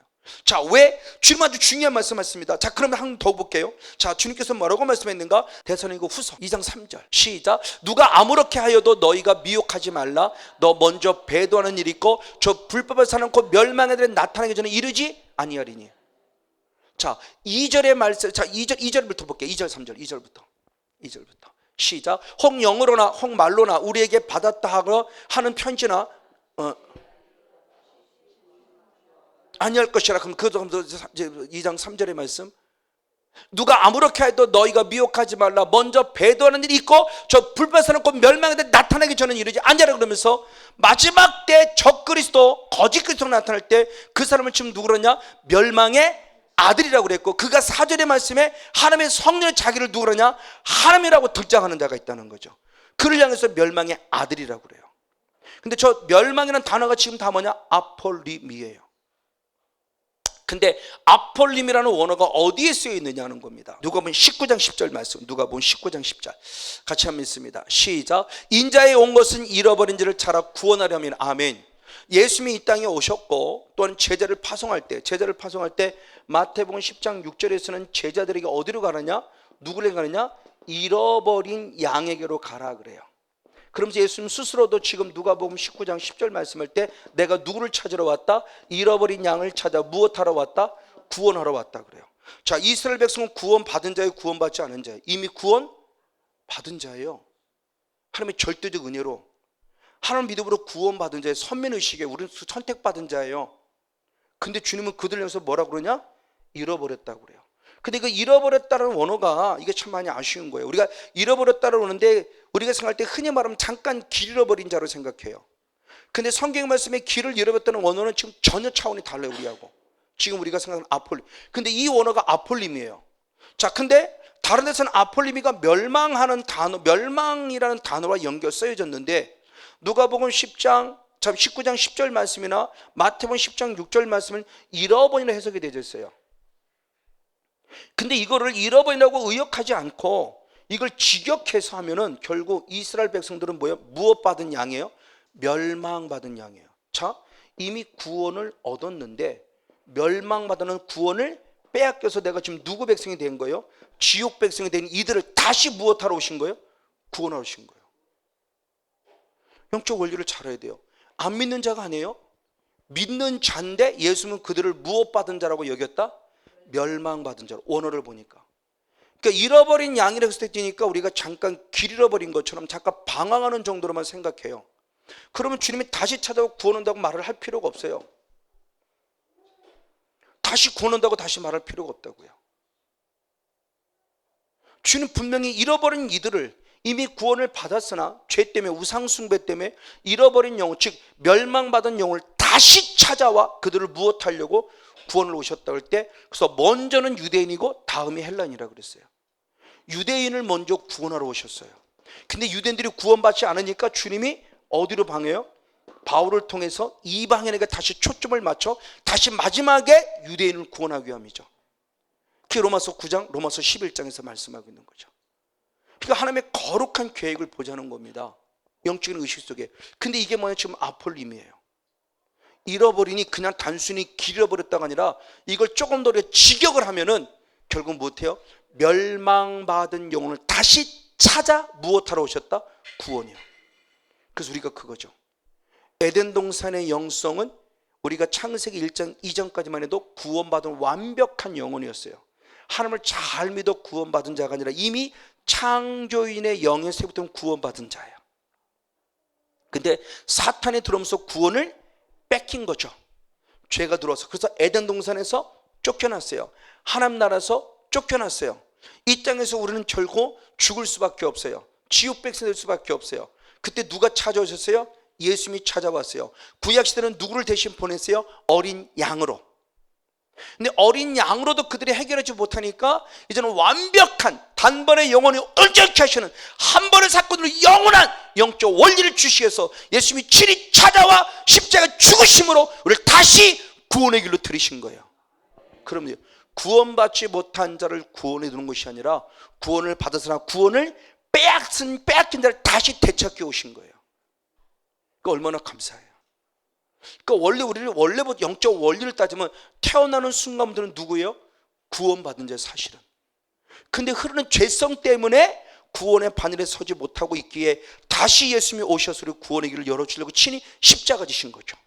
우리는 그걸 믿음으로 구원을 받는 거예요. 근데 그 구원을 받음의 그 모습 가운데서 아까도 얘기했지만 마태복음 12장 28절의 말씀에 하나님의 성령을 힘입어 누구를 쫓아내면, 귀신을 쫓아내면 이미 내 안에 뭐가, 하나님의 나라가 이루어졌느니라는 거예요. 이 이미가 바로 에덴 동산의 영성인 거죠. 원래 내 건을 다시 되찾았다는 의미예요. 이제서야 하나님의 나라가 이루어졌다가 아니라 이미 이루어진 하나님의 나라를 되찾는 거예요. 회복의 은혜죠. 회복. 빼앗긴 구원을 되찾은 거예요. 잃어버린 구원을 되찾은 거예요. 할렐루야. 지금 이거의 모습이에요. 그러니까 바리새인도 하나님을 믿음에도 불구하고 구원을 뺏긴 거예요. 그러니까 멸망받은 자가 된 거예요. 자, 이 사건을 통해서 지금 우리에게 너무너무 중요한 영적 원리를 지금 알려주고 있습니다. 맞습니다. 그러면서 성경의 단어가 멸망이라는 단어뿐만 아니라 또 다른 의미로 생각하는 게 사망이라는 단어가 있어요. 그러니까 멸망이라는 단어, 사망이라는 단어를 보면 우리는 빨리 깨달아야 돼. 지금 멸망이라는 의미는 진짜 영혼의 끝인 무엇을 상징하는 것이다? 지옥을 말하는 거로 빨리 이해를 하라는 거예요. 단순히 사망, 그냥 죽었다 이렇게 보지 마시고 저 사람이 사망당했다는 것은 지옥 같다는 얘기구나. 성경에서 멸망당했다는 얘기는 지옥 같다는 얘기를 빨리 파악하라는 거예요. 이걸 성경을 그렇게 영적으로 이해를 해야 영적 경각심을 가져요. 이걸 그냥 문자 그대로 보세요. 사망, 멸망, 없어졌구만. 사망했네, 죽었네 이렇게 보면은 영적 의미가 없어요. 말씀은 영이라고 그랬어요. 육의 지식을 알려주려고 말씀이 있는 게 아니라는 겁니다. 지식이 필요 없다는 것이 아니라 지식이 필요하지만 지식의 말씀이 빨리 지혜의 말씀이 돼야 돼요. 적용되는 레마의 말씀이 돼야 돼요. 내게 적용되는. 로고스의 지식의 말씀이 필요 없음이 아니에요. 로고스 말씀이 빨리 레마로 돼서 내게 적용되는 말씀이 되고 그 말씀이 기노스코의 말씀이 돼서 내게 이루어지고 내게 나타나는 말씀이 돼야 돼요. 그래 나를 살리는 거예요. 그래서 살리는 것은 영이요 육은 무익하니라. 내가 너에게는 말이 영이요 생명이라고 할 때 그 말이 레마인 거예요. 로고스가 아니에요. 부족하지만 이제서야 영의 세계에서 말씀을 이제는 적용하는 거. 우리가 얼마나 많이 큐트훈련을 받습니까? 큐트훈련은 받는데 큐트훈련은 결국 말씀을 적용시키기 위함인데 내게는 하나도 적용시키지 않아요. 그냥 여기로만 알아요. 그런 사건이 있었대. 그런 사건이 하나님은 살아계신 하나님이구나. 지식으로는 기가 막히게. 왜? 우리가 성경을 한두 번 듣습니까? 성경을 한두 번 읽어봅니까? 큐티를 한두 번 해보니까 말씀으로 성경 좀 공부한다는 사람은 엄청난 큐티를 하면 지금까지 살아왔어요. 근데 왜 나는 변화되지 않을까요? 그렇게 끊임없이 큐티를 해봤어도 왜 나는 변화되지 않을까요? 왜? 지식으로만 있으니까, 레마가 안 되니까, 기노스코가 안 되니까, 그노시스로만 머물러 있으니까. 근데 그 말씀이 내게 레마가 되고 내게 이루어지는 기노스가 되니까 저를 변화시키고 생각을 변화시키니까 많은 사람을 살려낼 수 있다는 거죠. 맞아요. 아빠가 변화되면 아내를 살리고 자녀를 변화시킬 수 있어요. 능력 자랑할 거 없어요. 변화예요. 그래서 제가 협력사자가 되면 운영으로서는 물어볼 거 그거부터 보면 변화됐습니까? 항상 이거 물어봐요. 제 담당. 변화됐습니까? 성도가 인정해 주나요? 특별히 사모님이 인정해 주나요? 아이들이 인정해 주는 저는 이건 물어요. 능력 나타내는 거 누구든지 다 해요. 여러분도 지금 해보세요. 안 해봐서 그렇죠. 해보세요. 귀신 쫓아냅니다. 왜? 이미 여러분이 기름 부어졌으니까. 그것으로 끝남이 아니에요. 그것은 내 삶의 변화가 돼야 돼요. 인격적인 변화가 돼야 되고요. 생각의 변화가 이루어져야 돼요. 왜? 성도들이 보고 있잖아요. 목사님 능력 나타나고 하더만 하나도 안 변했구만. 그러면 끝이에요. 우리 아들이 그런 거 아니에요. 우리 아빠가 진짜인가 간봤다는 거. 2년간 우리 아빠가 진짜인가 간봤대요. 진짜로 변화됐나 안 변화됐나. 왜? 자기가 알고 있는 아빠와 기쁨에 가서 다른 협력을 두는 아빠가 너무 다르니까 진짠가 가짠가 간을 본 거예요. 우리 아들이 2년 동안 변함이 없으니까 우리 아빠가 진짜로 변화됐구나. 그리고 은혜 안에 들어 함께 사역수에 동참하고 있는 거죠. 보고 있어요. 누가? 하나님이. 보고 있어요. 누가? 사탄도. 사탄에게 틈주면 큰일 납니다. 첫 번째는 괜찮아요. 두 번째 들어올 때는 더 악한 놈이 들어와요. 그게 사울의 영성 끊임이 있어요. 사울이 한 번에 무너졌나요? 사울에게 사탄이 한 번, 두 번, 세 번이나 또 완전히 무너졌어요. 세 번에 단순히 세 번 들어왔다는 얘기예요? 아니잖아요. 3이나 숫자는 완전수예요. 완전. 다윗도 세 번 기름을 받았어요. 그럼 한 번, 두 번, 세 번 아니요. 3으로서는 완전수예요. 완전히 성령 받고 이스라엘 다스리는 멋진 왕이 된 거예요. 우리가 이걸 염두에 두라는 겁니다. 그러면서 멸망과 사망이라는 단어 마찬가지인데, 그럼 이 사망의 통로가 누구였느냐? 잘하고는 아담과 하와입니다. 자, 로마서 5장 한번 12절 말씀을 보겠습니다. 로마서 5장 12절 한 절 말씀을 같이 해봅니다. 시작. 이러므로 한 사람으로 말미암아 죄가 세상에 들어오고 죄로 말미암아 사망이 왔나니 이와 같이 모든 사람이 죄를 지었으므로 사망의 모든 사람이 일어나느니라. 아멘. 한 사람 누구예요? 아담과 하와죠. 아담과 하와. 한 사람 아담에게 뭐가 들어왔다? 죄가 들어오므로 뭐가 왔다? 사망이 왔는데 이 한 사람 때문에 이제 누가? 모든 사람, 이게 죄성의 흐름이죠. 무시할 수 없는 혈통을 타고 흐르는 죄성이에요. 죄성의 후손들이 흐르는, 그래서 성악설, 태어나면 악하게 태어나는 거. 모든 사람이 똑같이 뭐를 범하고 죄를 범함으로 똑같이 우리에게 뭐가 왔다? 사망. 그래서 로마서 6장 23절에 이렇게 표현해요. 로마서 6장 23절을 봅니다. 역시 한번 있습니다. 사망이 무엇 때문에 왔는가를 얘기합니다. 시작. 죄의 삭은 사망이에요. 그럼 이 사망은 어디로부터 온 것이다? 죄로부터. 즉 오늘 우리가 영이 죽고 육이 죽는 것은 결국 무엇 때문이요? 죄 때문에. 왜?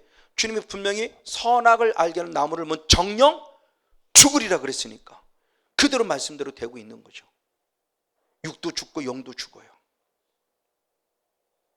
육만 죽으면 괜찮죠. 영 구원받으니까. 근데 지금은 죄 때문에 영까지 죽어요. 그게 바로 멸망이라는 단계까지 간다는 거예요. 그 사망이 만큼 무시무시한 거죠. 그러니까 사망의 존재의 모습을 보면서 지금 우리들에게 이걸 얘기한 자가 역시 사도 요한도 똑같이, 야고보서도 똑같이 얘기했죠. 야고보서 3장 1장 14절 15절. 야고보서 1장 14절 15절 한번 역시 같이 있습니다. 시작. 오직 각 사람이 시험을 받는 것이니 자기 욕심에 끌려 미혹됨이니 욕심이 잉태하지 죄를 낳고 죄가 장성한 즉 그러니까 내가 시험을 받는 이유는 무엇 때문이다? 욕심 때문이다. 욕심이 결국 뭐를 낳았다? 죄를 낳았다. 죄가 장성해 뭐가 됐다? 사망. 그러니까 사탄을 한꺼번에 죽이지 않아요. 뭐를 죄가 자라게 해서 죽이는 거예요. 죄가 자라. 하나님도 우리 영성이 자라기를 원하듯이, 그래 우리를 살려내듯이 사탄도 우리를 죄가 자라게 함으로 우리를 뭐 해요? 죽여요. 한 번 죄다고 성곤용 목사 죽지 않아요. 지옥까지는 안 해요. 근데 그것이 쌓이고 자라면은 결국 나는 어디에요? 사망, 멸망이라는 거, 지옥이라는 거죠. 지옥.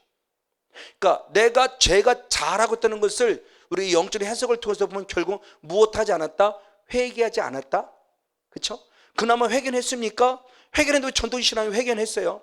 근데 내 안에 뭐는 남아있냐? 죄성은 남아있어요. 이 처리를 안 한 거예요. 피면 다든 줄 틀린 거 아니에요. 피가 분명히 죄를 용서해 주세요. 근데 죄성이 자라면 안 돼요. 죄가 자라면 사망이래요. 그러니까 죄성 처리를 하는 것이 지금 영적 싸움인 거죠. 이걸 가르쳐 준 게 구약 성경에서 제사장들의 제사법이에요. 출애굽기 29장 14절 같이 한번 읽습니다. 시작. 그 수소의 고기와 가죽과 똥은 진 밖에서 불사라. 이는 속죄제니라. 지금 우리는 그동안 속죄제의 개념이 피만 있으면 속죄제인 줄 알았어요. 근데 출애굽기 29장은 대제사장을 중심으로 한 제사장들의 제사법이에요. 즉 제사장들은 뭐냐? 백성들의 중보자가 돼서 백성들이 죄의 모습을 가지고 어린 양을 가지고 왔을 때 그 죄를 양에게 전가시켜서 이 죄를 용서받게 하는 통로가 되는 자가 제사장이에요. 근데 이렇게 남의 죄를 용서하는 그런 의의를 행하는 어떤 하나님이 주신 제사장의 직분을 감당하려면 누구부터 깨끗하라? 나부터. 그 쉽게 말하면 성권용서 너부터 깨끗하고 설교해 이거예요. 너부터 깨끗하고 성도들을 사역해 이거죠. 너는 더럽고 추하면서 네가 무슨 목사님들을 사역한다고 그래. 저는 새빨간 거짓말쟁이에요. 만약 제가 죄의 문제를 해결하지 않고 여러분의 사역을 돕는다, 설교서 썼다, 저는 거짓말쟁이에요. 즉 거짓 선지자예요. 처음은 아닌 것 같죠? 시간이 지나면, 그래서 마지막을 보면 안 되는 게 그거예요. 이것이 1년 지나고 이게 3년 지나니까 그래 그럴 줄 알았다. 그때부터 보니까 성목사 조금 조짐이 있더만 그러고 3년은 나타나는 거예요. 근데 거룩한 척? 어디 누구한테 거룩한 척이에요? 여러분은 능히 속일 수 있어요. 성권용 목사요. 그러나 하나님을 속일 수 없어요. 저는 하나님을 두려워 여긴다는 겁니다. 여러분을 두렵게 여기는 것보다. 우리는 사람의 눈치 보는 자가 아니잖아요. 하나님을 봐야죠. 하나님. 왜? 네 혼과 네 육을 죽이는 마귀를 두려워하지 말고 네 영을 지옥 보내는 하나님을 두려워하라고 그랬잖아요. 정말 두려워 여기게 돼요. 우리의 죄 문제를 해결할 때 죄 문제가 그동안 흔히 말하는 회개라는 모습을 통해서 피로만 해결되는 걸 생각했어요. 특별히 대제사장들은 아니요. 주님은 피로만, 이것이 속죄제가 아닌 건 아니에요. 속죄가 됐지만 대제사장들에게만큼 하나님의 한 단계를 높였어요.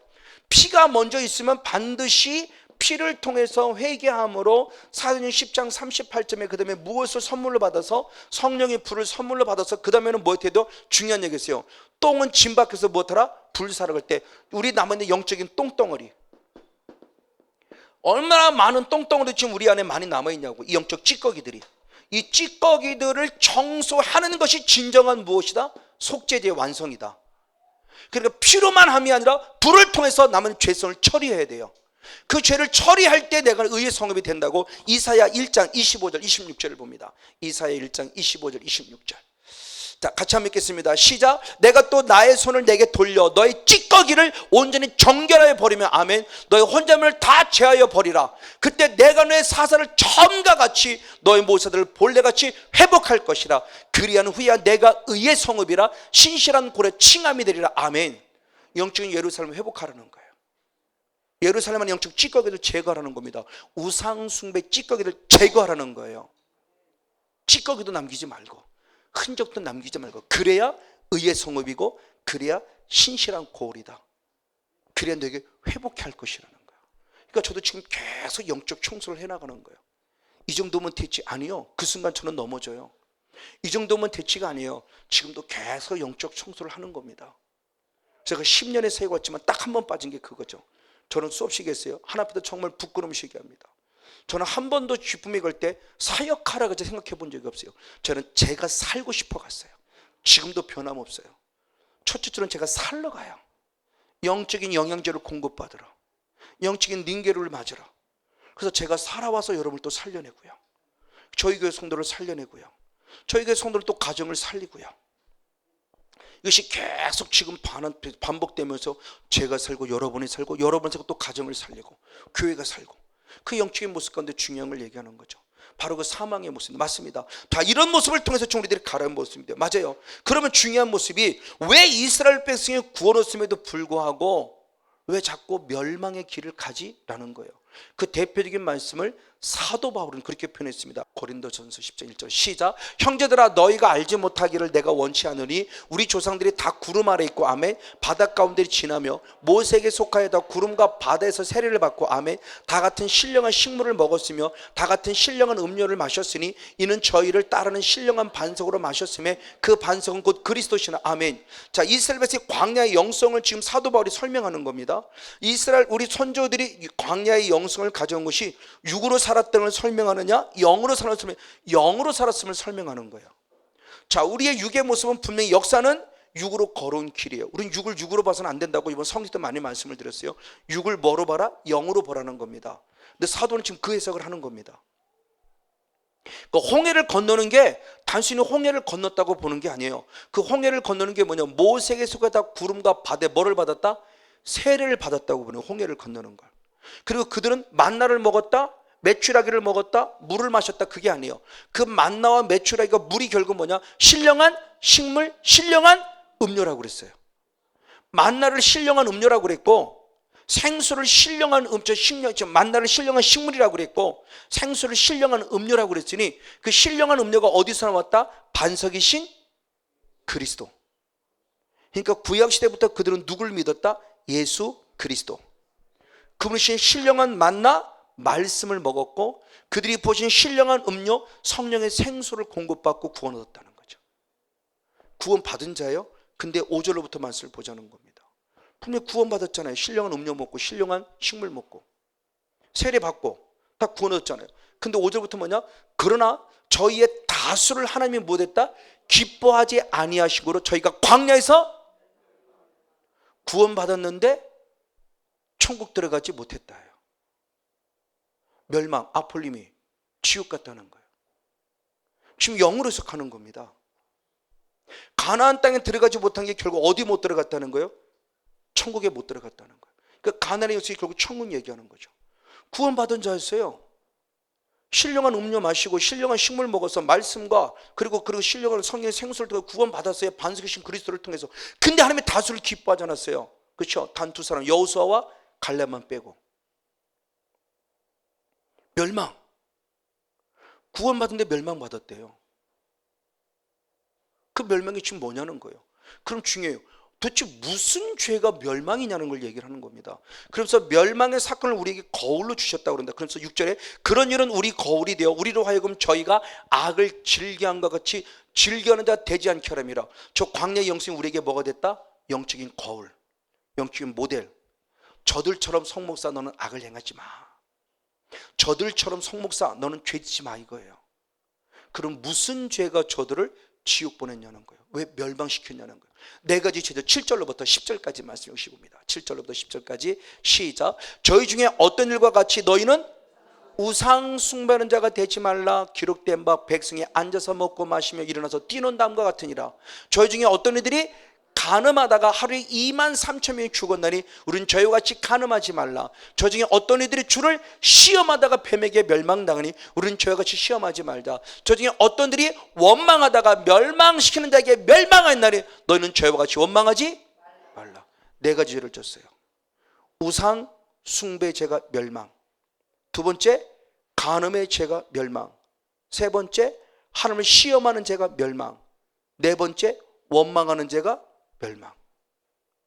구원받은 자들인데 가나안 땅에 이르지 못하고 멸망, 지옥 백성이 됐다는 걸 얘기를 하는 거죠 지금요. 그럼 저 말씀을 보면 한 번 보는 영원한 구원입니까? 저 말씀을 보면 한 번 보는 영원한 구원인가요? 저도 누구보다 한 번 보는 영원한 됐으면 좋겠어요. 그러나 영의 세계를 알고 보니 아니에요. 사탄은 다시 말하는 우리를 죄를 짓게 해서 우리를 도둑질하고 죽이고 가지만 뭐예요? 멸망, 지옥 보내는 게 목적이란 말이에요. 그럼 사탄의 세력과 싸워 이겨야만 결국 천국이라는 거죠. 지금 아주 중요한 영적 원리를 알려주는 거예요. 그러니까 사탄이 우리들이 와서 단순히 병들게 하는 게 병들어도 천국만 가면야 괜찮지. 근데 사탄은 천국으로 참 병드는 게 끝나면 다 죽여, 마지막에 전마지부터 영을 죽게 만들어 결국 우리를 어디? 지옥, 멸망 보내려고. 멸망, 지옥 백성, 사망 백성 되게 하려고 지금 치열하게 사탄은 틈만 노리면 뭐를 범하게 해요? 죄짓게 하고 들어오는 거예요. 근데 죄를 죄로 알지 못하니까 죄 문제를 해결하지 않았어요. 회개하지 않으니까 죄가 자라고 있고요. 죄만 자라냐? 죄성이 자라냐? 영적 콘크리트처럼. 그래서 사역할 때 항상 했잖아요. 어린아이들이 사역이 제일 쉬워요. 누가 사역이 어렵냐? 어르신들. 70세, 80세 되신 분들. 그나마 뒤늦게 예수 믿으시면 더 오래. 회개라는 걸 전혀 안 해봤잖아요.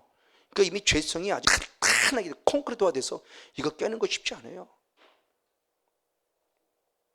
에스겔 28장, 에스겔 36장 26절 27절의 말씀에 보면 성령이 굳되어진 내 마음을 부드럽게 하신다고 했는데, 그 성령을 하려면 계속 제사함 받아야만 성령을 선물로 주셔서 이게 부드러워져. 딱딱딱 따라가 그러면 딱 떠나가는데, 콘크리트 딱 떠나니까 너나 잘해 그러면 안 떠나거든. 이 나쁜 놈의 새끼가 이게 아주. 그러니까 이거 깨트리는 거, 그러니까 철저히 회개해야 돼요. 부드러운 심령을 만들기까지. 그래서 사탄은 떠나가면 즉시 떠나갈 수 있을 만큼. 그러니까 아이들이 가정 쉽고 청소년이 쉬워요. 어른들은 어려워요. 근데 또 뭐냐? 아이들은 쉽게 까먹어요. 왜? 성령을 인격적으로 잘 안 만나요. 그냥 현상만 보니까. 근데 뒤늦었지만 어른들은 인격적인 걸 만나니까 다시 안 뺏기려고 사후관리가 돼요. 그러니까 어른들은 잘 사후가 되는 편인데 아이들은 사후를 잘 안 돼요. 어찌됐든 보십시오. 이렇게 모습을 통해서 우리를 지금 무력합니다. 이것은 결국 뭐냐? 하나님이 기뻐하지 않았다는 것은 결국 뭐냐? 데살로니가후서 1장 8절 9절. 데살로니가후서 1장 8절 9절. 같이 봅니다. 데살로니가후서 1장 8절 9절 시작. 하나님을 모르는 자들과 우리 주 예수의 복음을 복종치 않는 자들에게 형벌을 주시리니 이런 자들이 주의 얼굴과 그의 힘의 영광을 떠나 영원한 멸망의 형벌. 누가? 하나님을 모르는 자? 저걸 단순히 불신자로 보고 싶지 않다고. 아까 얘기했던 바울이죠. 사울의 영성. 하나님을 알지 못하고 주님을 믿지 아니할 때 죄인 중에 괴수가 된 자. 하나님을 믿는다고 믿었지만 믿는 게 아니었어요. 아는 게 아니었어요. 몰랐다는 겁니다. 그러니까 믿지 않는 불신자의 개념에 모르는 자가 아니라 믿는다고 하면서도 말씀 안에 들어오지 못한 자들. 그런 말 없이 불순종한 자. 그들이 뭐가 있다? 멸망이 있다. 그 멸망이 뭐냐? 멸망의 영원한 멸망의 형벌. 영원한 멸망의 형벌은 뭐예요? 지옥. 누가? 불순종한 자가. 누가? 하나님을 모르는 자가. 그러니까 인격적인 만남이 없으면 주님 몰라요. 그러니까 수없이 관계없는 인격적인 만남을 좀 가지라는 거예요. 그 인격적인 만남 뭐냐? 내 변화예요. 주님이 내 안에 계시는데 변화되지 않아요? 갇혀져. 그래서 고린도서 13장 5절 말씀에 날마다 매일 그랬어요. 매일매일 네가 믿음 안에 있는 것 스스로 시험하고 확증하라고 그랬어요. 그래서 성령님이 너에게 거하시지 않으면 너는 버리운 자니라. 성령이 내 안에 계시다면 죄짓게 할까요? 아니요. 죄와 싸워 이기게 하시겠죠. 아주 간단해요. 그러니까 고린도 교회를 향해서 아주 중요한 영적 원리를 알려주고 있는 거죠. 어떤 이런 모습을 보세요.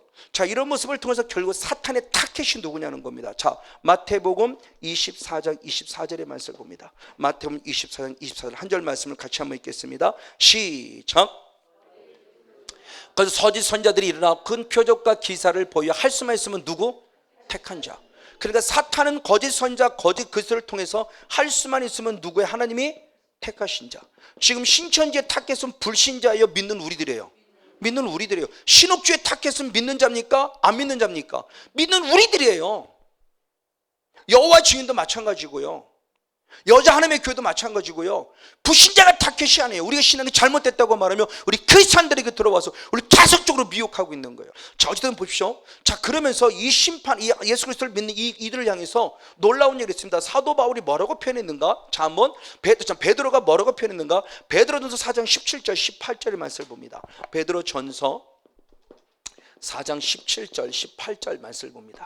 같이 한번 읽겠습니다. 시작. 하나님의 집에서 심판을 시작할 때가 되었나니 만일 우리에게 먼저 하면 하나님의 복음을 순종치 아니하는 자들의 그 마지막이 어떠하며 의인이 겨우 구원을 얻으며 경건치 아니한 자와 죄인이 어디서. 아멘. 자, 보세요. 하나님의 심판이 어디서부터 시작된다고요? 하나님의 집에서부터. 자, 하나님의 집에 심판이 있습니까? 없습니까? 근데 우리는 하나님 믿는 사람이 심판이 없다고 배웠거든요. 우리 목사님은 그렇게 가르쳤거든요. 아니요, 베드로는 분명히 말합니다. 실패를 경험한 자로서 말합니다. 하나님의 집에서부터 하나님의 심판이 있다고. 왜? 요한복음 3장 17절 위에 말씀에 보면 하나님을 믿지 않는 자들이 이미 심판받은 거예요. 그 사람이 이미 심판받았어요. 그래서 요한계시록 21장에 최후의 심판, 백부자 심판은 결국 누구냐? 행위 심판이 나와요. 행위 심판은 불신자입니까? 아니요. 그들은 이미 심판받은 자예요. 그럼 예수 그리스도를 믿고 있던 우리들에게 행위 심판이 있다는 거죠. 그 하나님의 집에서 심판이에요. 그러면서 뭐라고 합니까? 중요한 얘기를 했어요. 만일 우리에게, 이 우리는 누구냐? 지금 베드로를 비롯한 예수님의 또 다른 제자들, 하나님이 만일 우리들을 먼저 심판한다면 그 이후에 성도들 복음을 복종치 않냐를 어떻게 할 것이며, 우리가 어떻게 구원을 얻었다? 겨우 구원을 얻었다 한다면, 좁은 문이에요. 베드로도 충격적인 얘기를 합니다. 겨우 구원 얻었다. 우리 겨우요. 우리를 먼저 심판할 것 같으면 내 뒤에 오는 이들, 복음 순자 성도들, 복음 복종 이들, 아니 구원, 우리는 겨우 구원 얻었다면 이들은 과연 어떻게 될 것이냐, 의미심장한 얘기를 하는 겁니다. 쉽게 말하면 그 성건영 목사가 예를 들어 겨우 구원 얻었다 한다면, 목회자가 겨우 구원 얻었다 한다면 성도는 어떻게 할 거냐는 거예요. 그럼 이 말씀이 베드로가 오늘 아니 이미 구약에 예언된 거예요. 예레미야 말씀과 에스겔 말씀을 보는데 대표적으로 에스겔 말씀에 에스겔 9장 6절 한 절의 말씀을 봅니다. 에스겔 9장 6절 시작. 늙은 자와 젊은 자와 처녀와 어린아이와 부녀를 다 죽이되 이마에 표 있는 자는 가까이 말라. 내 성세 시작할지니라 하시며 그들이 성전 안에 있는 누구로부터? 늙은 자로부터. 마지막 성소에서 시작돼 하나님의 집에서 심판이 시작되는데 대표적으로 누구냐? 성전 앞에 있는 늙은 자. 늙은 자는 결국 누구를 말하냐? 장로는 말하면 결국 누구냐? 목회의 연륜이 많은, 믿음의 신앙의 결륜이 많은 우리 목회자인 우리들, 성건영 목사부터. 이미 구약에 예언된, 예레미야도 수없이 말씀했어요. 예레미야 11장, 예레미야 7장, 11장 곳곳에서 말씀했어요. 하나님의 집에서부터 심판이 있을 것이다. 늙은 자로부터 심판이 있을 것이다. 그걸 지금 목사, 성목사 너부터 심판하리라. 베드로가 저 말씀을 적용한 거죠. 왜? 자기는 주님을 이미 부인했던, 배반했던 경험이 있는 자예요. 그래 나 같은 사람이 겨우 구원 얻었다고 고백하는 거예요. 자기도요. 그럼 자기는 그래도 구원 얻었는데 그렇지 않은 사람은 어떻게 할 거냐는 거예요. 불신자가 예수 믿는 우리들이에요. 지금요. 우리들이 겨우 구원 얻으면 어떻게 할 거냐. 사탄의 마지막 타겟이 누구냐는 거예요. 성목사입니다. 그 성경은 목자를 죽여야 누가 흩어져? 양떼가 흩어진다고 그랬어요. 그 사탄은 지금 누굴 건드리냐? 성도를 건들지 않아요. 목회자를 건드는 거예요. 성건영 목사를 건듭니다. 이 부분의 모습이요. 그러면 중요하면 좀 더 구체적으로, 그러면 도대체 어떤 죄들을 범했길래 천국까지 못한다고 경고하느냐는 거예요. 분명히 예수를 믿으면 구원이라고 했는데 왜 또 죄지었다고 왜 또 지옥이라고 그러냐는 거죠. 이게 영적 원리예요. 예수 믿으면 구원이다. 지금 믿어요. 우리도 다. 근데 영적 원리를 버려요. 죄성이라고 하니 죄성과 싸우는 영적 원리, 영적 싸움을 가르치지 않았으니까 그냥 우리는 나 예수 믿어. 괜찮아. 나 원래 죄인이야. 괜찮아. 우리는 죄인으로 태어났기 때문에 죄질 수밖에 없어. 자꾸 죄를 용납하니까 그게 아니라는 걸 가르쳐 주는 거죠. 그 죄의 모습이 무엇이냐? 여러 가지 만들었지만 대표적인 말씀입니다. 자, 우리 한번 고린도서 10, 아까 고린도서 10장 7절부터 읽었고 마태복음 5장 22절 예수님이 직접 하신 말씀입니다. 마태복음 5장 22절 같이 읽습니다. 시작. 나는 너에게 이르노니 형제에게 노하는 자마다 심판을 받게 되고 형제를 대하여 라가라 하는 자는 공에 잡히게 되고 미련한 놈이라 하는 자는 어디? 지옥. 형제 화내는 자 뭐 받고? 심판받고, 형제를 라가 욕하는 자 뭐 되고? 공에 잡히게 되고, 형제를 미련한 놈 바보다 이거예요. 좀 해석하는 현대에서 이 바보 같은 놈아 이거지. 옛날 같은 놈은 뭐죠? 바보라고 하는 이 병신 같은 놈. 육실을 하고 있네. 얼마나 참 욕 많이 들어. 맨날 툭하면 육실을 하고 있네. 지랄하고 있네. 참 지겹게 들었던 욕이에요. 그렇게 하는 자 무엇 한다고요? 지옥이에요. 제가 예수님이 직접 하신 말씀이에요. 미련한 놈이라는 게 바로 그예요. 바보 같은 놈, 병신 같은 놈. 지금 기독교가 들어와서 지랄하고 있는 애 없어졌지. 육실하려고 있는 애 없어졌지. 맨날 연병하네 그러고. 얼마나 참 지겹게 들었던 얘기예요. 기독교 때문에 한국이 살아난 거죠. 언어가 순화되면서. 지옥이라고 그랬어요. 예수님이 직접, 제자들이 한 얘기도 아니고 성건영 목사는 예수님이 직접 하신 말씀이에요. 저게 산상수훈 속에 있는 말씀이니까요. 충격입니다. 막 살아가지 마세요. 입 거룩하게 하세요. 한 입으로 찬송과 저주가 날 수 없다고 그랬어요. 그러니까 이 산에 이 입술을 무얼로? 제단 숯불로 지져달라고 그러는 거예요. 거룩한 입술 되게 달라고. 그래서 사도 아까 베드로는 무슨 말을 하든지 하나님의 말씀을 하는 것 같이만 하라고 그랬고요. 이 입술로 뭐 했을 거예요? 남 욕하는 데 쓰고 험담하는 데 쓰지 마시고요. 거룩한 찬양과 기도와 전도하는 데 쓰세요. 부르짖어 기도하는 데 쓰세요. 청할 입술을 잘 사용해야 돼요. 이거. 그래서 마태복음 21장 34절 이후로부터 36절까지 말씀은 정죄하는 자, 네가 말로 정죄해서 나도 너를 정죄한다고 그래요. 내 말을 통해서 심판받는다는 거예요.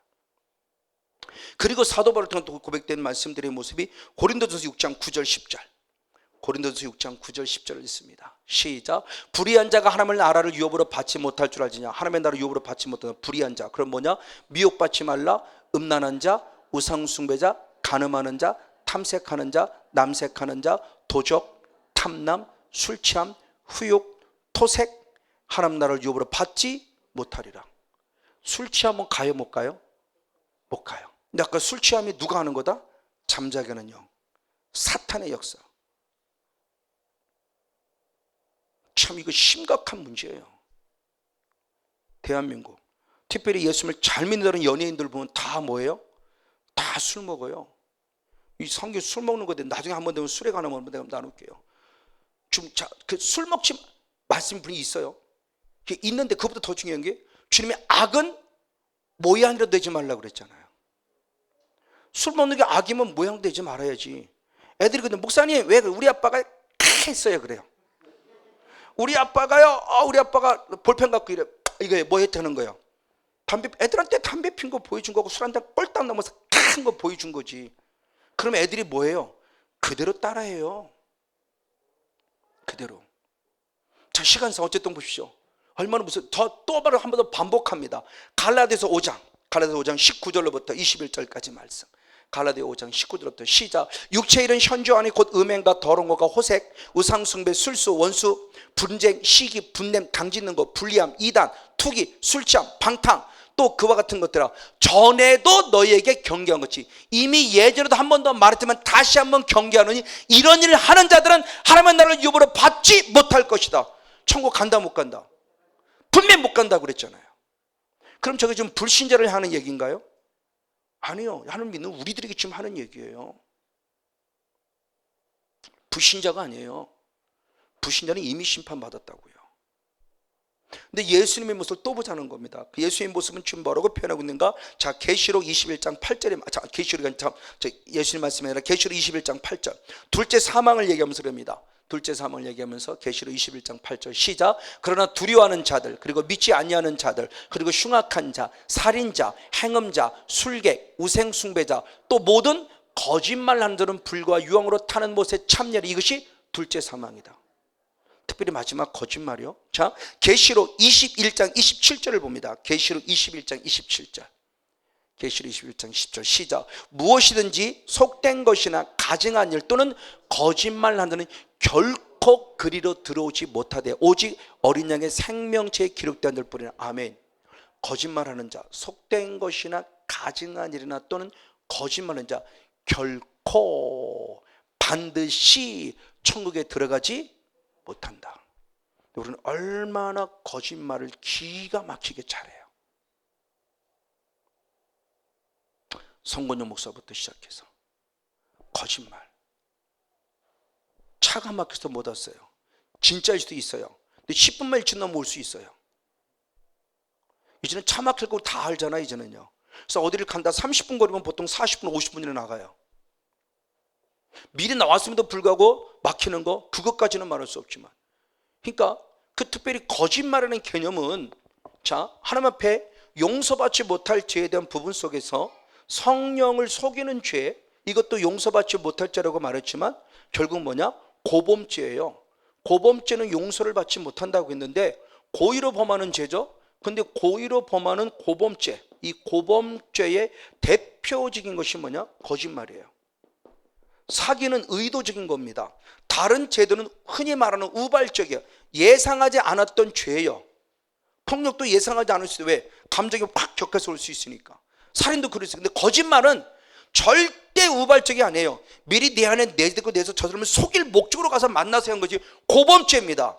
거짓말을 하는데 결코라고 써요. 결코. 반드시 천국에 들어가지 못한다는 거예요. 고의로 범한 죄예요. 그걸 신약이나 구약에서는 우리 순수한 우리말로 짐짓이란 단어로 썼듯이 짐짓. 히브리서 6장에 히브리서 10장에 짐짓, 고의로 범한 죄, 그 고의로 범한 죄가 또 다른 죄는 반복적으로 범하는 죄. 전혀 죄의식이 없어요. 반복적으로, 습관적으로 범하는 죄예요. 이런 죄 용서하지 않는다고 그랬어요. 아무리 회개해도. 이걸 왜 말하느냐? 다시 말하면 죄 짓게 하는 자가 누구다? 사단이다. 내 안에 사단의 존재가 남아서 회개함으로 죄는 사함받는 죄성이 처리되지 않았으니 사단이 계속 뭐를 범하게 하는 거다? 죄 짓게 하는 거다. 그러면 죄를 사했으면, 회개해서 죄 사함 받았으면 빨리 성령을 받아 뭐를 처리해라? 죄성을 처리하라. 이게 영적 싸움이다. 마귀를 물리치라는 거죠. 제 안에 음란의 영이 있어요. 음란의 죄를 보면서 아버지 잘못 용서해 주세요. 용서 받았어요. 근데 죄 사함 받고 성령을 선물로 받았으면 그 다음 때는 뭐 해야 돼요? 음란의 영을 쫓아내야 된다는 거예요. 이게 지금 우리가 갖는 영적 사역이에요. 그게 되면 저는 언젠가 또 음란의 죄를 져요. 조세영 씨잖아요. 여러분 뉴스를 얼마 전에 봤죠? 얼마 전까지, 한 두 달 전까지인가요? 80세가 넘었는데 또 도둑질했잖아요. 왜? 분명히 그가 예수를 믿으면서, 지금 믿는지 모르지만 그 전에 예수 믿는다고 난리였잖아요. 분명히 도둑질한 죄 용서받았을 거예요. 근데 그 안에는 뭐가 남아있어요? 이 도둑질한 영은 그대로 있어요. 결정적으로 배고프니까 또 그것이 습관적으로 나와요. 이걸 처리된다는 거죠. 그러니까 그분이 지금 성령사자를 만나면 얼마나, 지금이라도 성령사자를 만나면 얼마나 좋을까. 그래서 결국 거짓말을, 도둑질한 죄성을 뽑아내야 하나님 앞에 회개도 했으며 죄사함 받을 뿐 아니라 죄성을 처리해서 빨리빨리 다시는 도둑질 아니하고 천국 백성으로서 거룩한 삶을 살아야 되는데 그게 안 됐던 거죠. 지금 우리에게 주는 영적인 교훈입니다. 너무너무 중요해요. 정말 죄성 처리가 돼야 돼요. 자, 그 부분 속에서 예수님이 또 뭐라고 말씀하셨는가? 마태복음 16장 23절의 말씀을 봅니다. 예수님이 중요한 말씀했습니다. 반복되는 말씀인데 같이 한번 읽습니다. 시작. 예수께 돌이키시며 베드로에게 이르시되 사탄아 내 뒤로 물러가라. 너는 나를 넘어지게 하는 자로다. 내가 하나님의 일을 생각지 않고 도리어 사람의 일을 생각한다. 아멘. 그러면 결국 뭐냐? 이 죄짓게 하는 자가 결국 누구냐? 사단인데, 사단이 죄짓게 해서 나를 무엇하게 하는 거다? 넘어지게 한다라는 거예요. 넘어지게. 이 스칸달론이라는 원어라고 그랬죠. 스칸달의 원어는 구덩이를 파놓고 또는 태클을 거서 까당하고 넘어지게 하는 거예요. 사탄의 죄로는 구덩이에 빠지게 하고, 사탄의 죄로는 태클을 걸어서 까당 넘어뜨린다는 거예요. 그게 그 넘어뜨리는 존재가 결국 사단, 죄짓게 하는 자가 사단이라는 걸 얘기를 하는 거예요. 그러면 나를 넘어뜨리는 궁극적 목적이 뭐냐는 거죠. 자, 마태복음 13장 4절로부터 40절로부터 42절.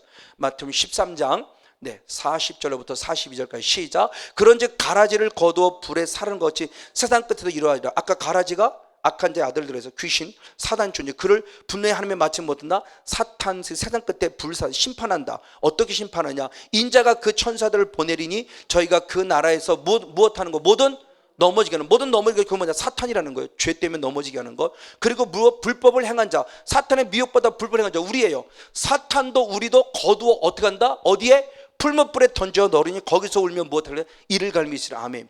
풀무불은 결국 어디 들어간다는 거예요? 지옥. 누가? 예수를 믿는 우리들이지만 무엇하는 자? 불법을 행한 자. 사탄의 미혹에 넘어서 불법을 행한 자. 이것이 우리를 무너뜨리는 거예요. 그 사탄은 혼자 안 들어가요. 원래 지옥은 누구를 위해 예비된 거냐? 마귀를 위해 예비된 거라고 마태복음 25장 41절에 했어요. 네 사탄이 지 혼자 들어가기 억울하니까 결국 누구를 끌고 들어가요? 우리를. 죄짓게 해서. 그러니까 사탄의 역사를 병들게 하는 것으로 끝나지 말고, 가난한 것으로 끝나지 말고, 목회 포기하는 것으로 끝나지 말아라. 걔는 나를 지금 어디로 들어가려고 한다? 지옥 백성 되게 하려고. 자기 새끼 만들려고. 멸망의 자식, 멸망의 아들, 독사제시를 만들려고 지금 발버둥 치고 있다.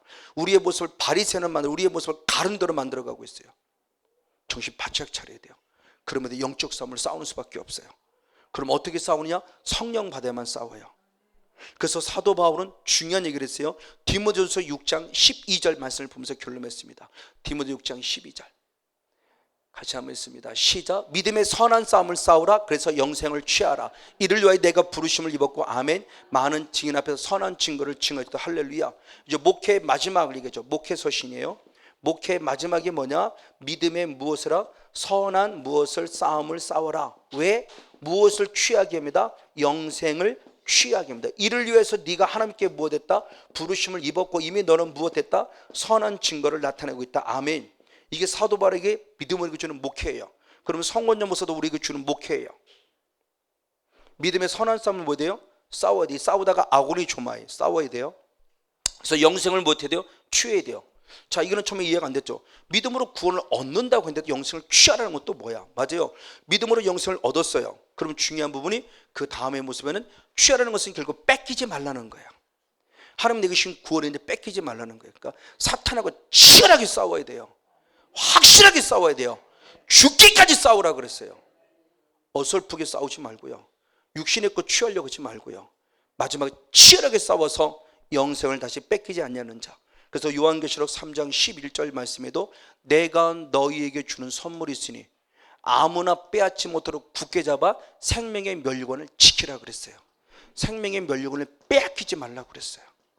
바로 중요한 겁니다. 이런 영적 싸움을 반드시 싸워 승리해서 성령 안에서 하나님의 나라가 풍성한 가운데 악한 영의 세계를 알아 승리하며 하나님의 나라가 풍성해지는 영적 주인공 우리 모두가 되어지기를 주님의 이름으로 간절히 축복하고 축원을 드립니다.